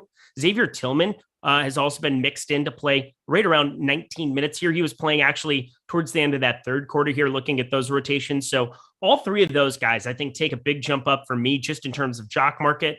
Those are pieces I want to be getting to. And I don't think Xavier Tillman is going to be intriguing whatsoever for DFS purposes, but Brandon Clark, I mean, he's been playing kind of that routine 24, 25 minutes role in reserve 5, but like Jaren Jackson Jr., there is definitely a minutes upside should he get in foul trouble, but for sure, Triple J takes a vault up my board. How about you? For jock market, sure. You want to buy shares of them, go ahead, go do it. So yeah, I understand that. For FanDuel and DraftKings purposes, I think he's better play on FanDuel than he is on DK, the 7,000 price tag. And then we know that the way that Triple J scores a lot of his points does come from defensive stats, which matters more on FanDuel than it does on DK. So I look at him on DraftKings and not a priority play for me whatsoever. I think it's about an appropriate price. He looks better on FanDuel. Yep, I agree. Again, he's put up some massive numbers here playing the 5, and good to see him staying out of foul trouble a little bit. But I think Brandon Clark went from somebody that I was getting literally zero of to somebody that I might get a little bit of here for DFS purposes. So again, I hope you guys stuck around. We still have 1.8K of you. What would be very helpful if you like this analysis, if you like the fact that I've got this show back on the rails and that I'm not singing, is smash that like button. We would really, really appreciate that. I promise to wear even better colors as we progress every single day. Ooh. This is a nice emerald green. If you want to see some pink in your life tomorrow, get us up over 1.5K. I will fire up a popped collar pink Lacoste shirt. Promise. It's coming. Smash that like button. Maybe that's incentive to hit the dislike, but also we can't see those anymore, so I don't really care. Just hit the like button. All right, back to jock market. Greg, I love being able to cross-reference our projections. Super easy to do. Super easy to kind of be able to react to stuff in the moment. Again, I like Brandon Clark. He's somebody that took a vault up for me. Jaren Jackson Jr. Are you looking at this Toronto situation now that Watanabe's starting out there as opposed to Svi Mikhailuk? Do you see any kind of value that you can extract on jock market from that news? Not from that news, but I mean, just in general, I like OG Anunoby. I bought, let's see, how many shares of him did I buy? Not like, I mean, we're doing the show, so it's hard to kind of pay attention to it leading, but I ended up getting 10 shares of OG. So, I mean, I still think at his current ask price, $692, that's about fair. It's a lot more than what I bought him for. But if you had to roster one player or had to buy shares of one player from the Raptors, it would be Anunoby. But in terms of Watanabe, Svi, whoever, like, I don't think any of them look like good value plays for jock market. Did the game just start? And do we have Jordan Klein just trolling us here with it being KCP season? Please, it's not KCP season if he makes 1-3. Let's say the score is 9-4, and we are 2.5 minutes into the game. Maybe he's 3 for 3 from 3. Let's say 3 for 4 here. Washington in the early going 4-1 here for our boy. 2 points and 1 assist isn't popping off Einstein. Gene Smith is normally mean to me, so it's nice to see him being mean to Jordan Klein. This is great. Maybe he was being mean to me thinking that I thought that was popping off, but it wasn't me saying that. Whatever. I don't give a shit. Have a good life. Here we go. 3 points and assist. Oh, do we start panicking about Dinwiddie? Is he dead to us now? Zero fantasy points in 2 minutes. I'm worried. He has an assist. He just missed like a bomb. Just shot. Did he? Aaron Wiggins rebound. Go get some shares of Aaron Wiggins. I was kidding. Don't do that. That's a terrible idea. No Kuzma. Go to bed. Don't stop it. What is everybody doing here? I have 1% Kuzma. So if anybody's going to bed, it's me. I could probably use that. So how many fantasy points does Kyle Kuzma need to break the slate? 50. Yeah, he needs over 50. Yeah. 88. He's 8,800 on FanDuel. You get 45 fantasy points out of him. You're okay with that, but you're not even. You get 45 fantasy points from Kuzma. You're not thrilled with it on FanDuel. You're just like, okay, he was passable. Oh my God, Kuzma is just on fire. Of course he is. 3 for 3 in the early going, 6-1. Oh boy, he's what can you say? He's playing really well, and he just got a board. This is just annoying. Whatever. We've got $4. Our boy T McBee. He's been playing a lot at Jock Market. I tell you what, he's been really having some fun over on Jock Market. Another bucket by Kuzma. Legend. He's got 1-1. This is no. really Hey, painful. no Kuzma, no cash. We're just a couple of fish here. What's the fair price for Kuzma? 11,000. Him. You have a choice. Him or Jokic. 1272. I might buy a share of it. Buy one share because I'm not making any other money on Kuzma if he goes nuts. So might as well win it on Jock Market. Once again, that's the beauty of this. Again, that is a very, very fast start. 10.75 here on Jock Market in less than 4 minutes of play. And the free throw, that's 11.75. He's out of his mind. Of course he is. Why wouldn't he go 4 for 4 to start off the game here? But I digress. Anybody else that's sticking out to you here on Jock Market? Because our boy T McBee playing over there says that he likes Otto Porter here at $4. Otto Porter going to be playing a little bit of relief pitcher here. He's going to be doing a little bit of that work here off the bench. But Otto Porter, somebody that you're interested in at all on Jock Market? You look at what it. Not to poo-poo on our friend T McBee, but the short answer is no. I don't have him projected very well today. I would have felt better about him if he was starting, but like I said, I think that Juan Toscano-Anderson could play a pretty significant role today, and that's going to come at the expense of Otto Porter Jr. Same with the addition of Klay Thompson being back there. But where is Otto Porter? Oh, that's why I can't find him. I'm looking at the wrong thing. All right, so Otto Porter. The ash price for him is $4. I probably have him for like 18 fantasy points. That's a no for me. Okay. Yeah, probably a no for me as well. Monty Morris, pretty expensive ass that's going for him, $4.25. When you cross-reference that, once again, we are looking at a $2.10 fair value for him. Once again, also, that is projecting to have Will Barton in, but you can't be paying for that. That's probably a little bit of high ball even with that news. So I'm probably going to be leaning away.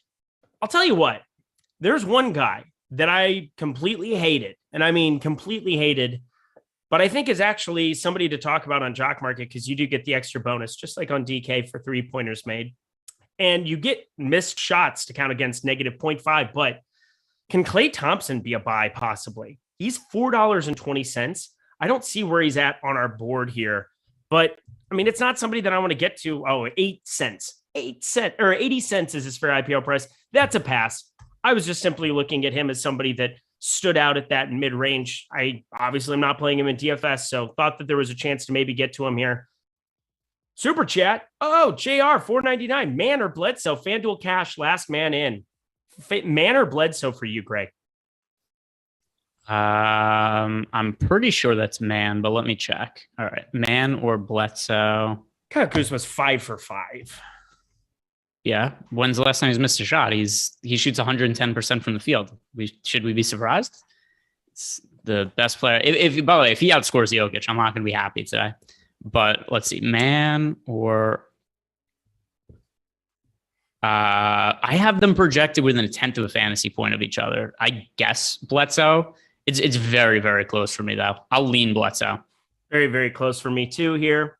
Steven Adams out. Yes, Steven Adams is out. We reacted to that. Brandon Clark, Sharon Jackson Jr., Jock Market. I think that makes a lot of sense. Kuzma, 13.7 over on FanDuel. Lugens Dort, 6.5. Yay to that guy who was freaking out. He was worried. Be worried no more, young man. You are just fine. It's going to be okay. Lugens Dort, decent enough start. They're down 10 and his team sucks, and he's not exactly great offensively. We shall see though. A lot of big game here left to go. At least it's not KCP season.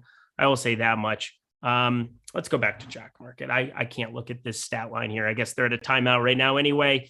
Kem Birch, a little bit expensive there now as well. A lot of these guys looking expensive, but I want to talk through the Denver situation at least. Aaron Gordon, in the event that you get Will Barton ruled out, $4.56 for him, $4.25 for him. For Monty Morris. Is there somebody else from Denver that you think you would get to the most, or somebody that might be a decent buy on Jock Market if you see Barton ruled out now? So I'm going to go to Denver, and I'm going to see what the numbers look like this year when Will Barton's off the court. And then we could try to figure out what some of these players would look like. All right, so we take Will Barton off the court. Oh my God, Jokic scores a lot of fantasy points. Who would have thought it? What is Bones Highland? Ooh, where's his asking price? I'm just mad at Jordan Klein. He thinks he's so funny. He thinks he's so cute. He thinks he's Bones Highland, $1.73. That would be my guy if he was ruled out right now. Okay. See, look at that. Or 220. Asked you a 223 question and you gave me an answer. What an amazing. Well, I had to look up the numbers here, but yeah, Bones Highland would be 1. Where's Aaron Gordon? Would you get to him at all in DFS? What's that? Bones Highland, would you roster him at all in DFS? Oh, absolutely. Yeah, okay. For sure. Okay. No doubt about it. He's been a really good fantasy producer this year. And 0.88. And then if you take Barton, the issue is that he just doesn't get minutes, but you take Barton off the court, and then all of a sudden, like, okay, this is a team that's just been crazy decimated by injuries this year. No Michael Porter Jr., no Jamal Murray, no PJ Dozier. Every day the team gets thinner and thinner. Whenever Highland's on the court, he produces fantasy points. It just doesn't happen that often that he plays extended minutes. We have to figure it happens if there's no Barton as well. All right. Let's see. Is this game back on? Does Kuzma have infinity fantasy points? He hasn't scored yet. That's cool. God. I mean, unbelievable, right? Yeah, Dinwiddie's out though. Patrick Beverley will start. Good to get that confirmation after he was out. He just plays a boatload of minutes, so that kind of makes everybody a little bit unintriguing. He wasn't popping in our projections. He's 5,300, but Russell, Beverly, Edwards, Vanderbilt, Towns, exactly what you would expect. Anything to mine out of that? No. That was nothing different than what we were expecting. Yep. Hachimura's in. That's kind of cool. I love Hachimura. I love that guy. Back in Gonzaga, he was really fun to watch. Have him on a lot of best ball team. He was basically free in best ball. So I'm hoping that he is able. I'm hoping that he's still alive by the end of the season. He's playing regular minutes. I hope he's alive by the end of the season. Yes, me too. That'd be good. Thomas Bryant, is he ever going to be back and playing? Yeah, he comes. Yeah, I think he comes back in like 2 weeks. Okay, I was going to say that's kind of the thing to pay attention to as well. There, that front court is going to be fascinating going forward to paying attention to. So once again, another good reason to kind of stay alert over here. I'm kind of fixing all my lineups here for this. I didn't do any of the Toronto news. I was on Jock Market because I love Jock Market. So is just taking Svi out of lineups? Yeah, I'm just taking Svi, and he's just in way too many of them. Playing some Juan Toscano Anderson now? Yeah, I'm playing some Juan Toscano Anderson. Good boy. Good boy. Whoa, what? My puppy now? Oh, okay, good. They called a goaltend on Kuzma. Like, what the hell was that play? If he gets a block for it, we'll just close the laptop. It'll be, and then chuck it out the window like the meme. But I digress. I'm looking at this. If it's not going to be Nikola Jokic tonight, probably got to think it's going to be somebody like Steph Curry, Karl Anthony Towns, Fred VanVleet. I think Fred VanVleet's a guy that I might invest in. Looking at his fair value, 1170 there for him.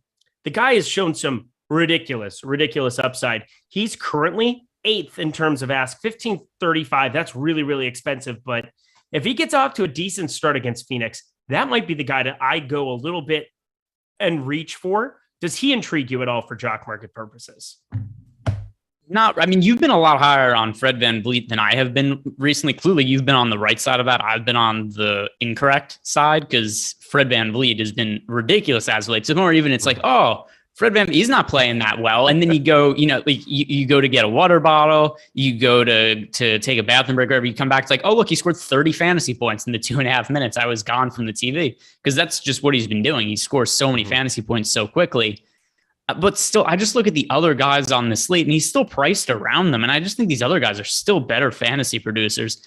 I get he's been crazy good lately and that the team's also shorthanded. But let me look at the ask. So the asking price is $15.35. Pretty pricey. You're paying the exact same for Fred VanVleet as you are for Steph Curry. That's crazy to me. Yeah, I'd probably go to Steph Curry in that situation. But it's not that it's crazy. It's it's a Fred VanVleet with the same price as Steph Curry isn't crazy. It's crazy. Okay, yeah, it's crazy. It's crazy. Okay, crazy. Come on, it's crazy. Here are the players. So here are the players with the highest ask prices right now. Number 1 is Jokic. Number 2 is Curry. 3 is VanVleet. 4 is Karl Anthony Towns. Number 5, Karl Kuzma, as Charles Barkley calls him. Karl Kuzma, as Charles Barkley calls him. Oh, that's funny. You don't remember that? I do remember that. It was hilarious because Charles Barkley does that all the time to people. He's just a walking troll, and it's beautiful. I love Barkley. All right, Kuzma at the line. He's not You know what's- scored. you know what's- Go ahead. Sorry. I was going to say he hadn't scored any fantasy points since we started getting trolled for him. You know what's These are really short points. disturbing is I'm getting to Derek Jones Jr. now as a result of no Svi because everything else looks nice. I don't want to play Landry Shamet, who is the other guy that started popping into lineups. It's just such a weird positional thing here for me. And God, I just hate it. I hate it so much.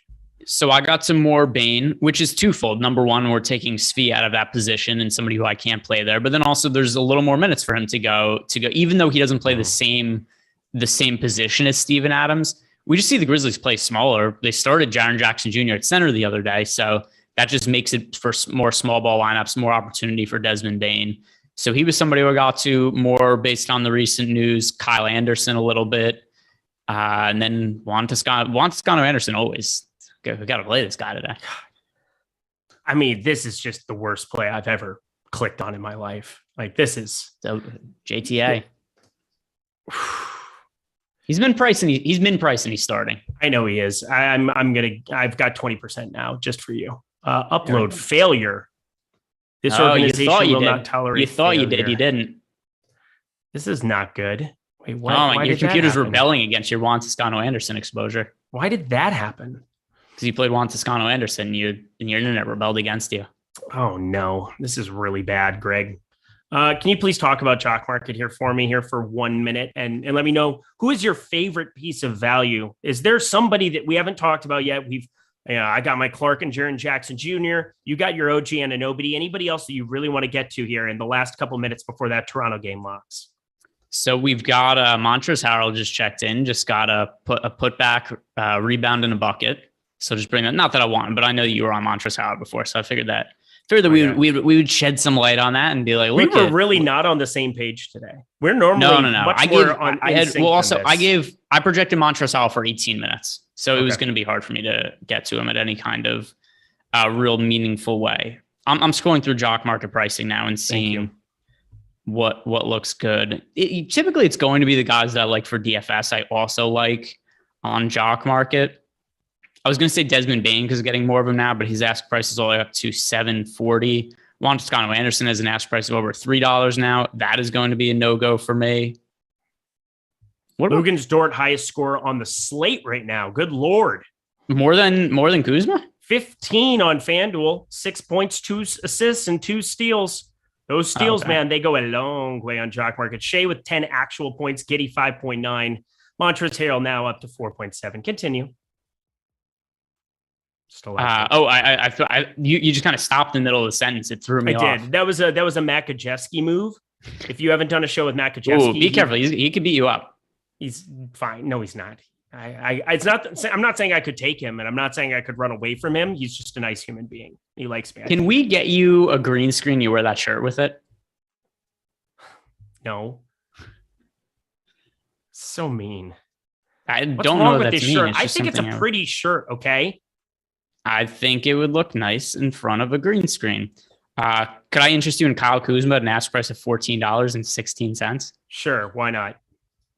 Well, you're burning money. I'd rather you buy that from me instead of the Jock Market there. What's Dort at? Crazy here? Price. F it. I'm playing Clay. Okay, best of luck to you. I'm not going to play Clay. Dort has an ask price of $6.98. Ooh, I might get to some right now.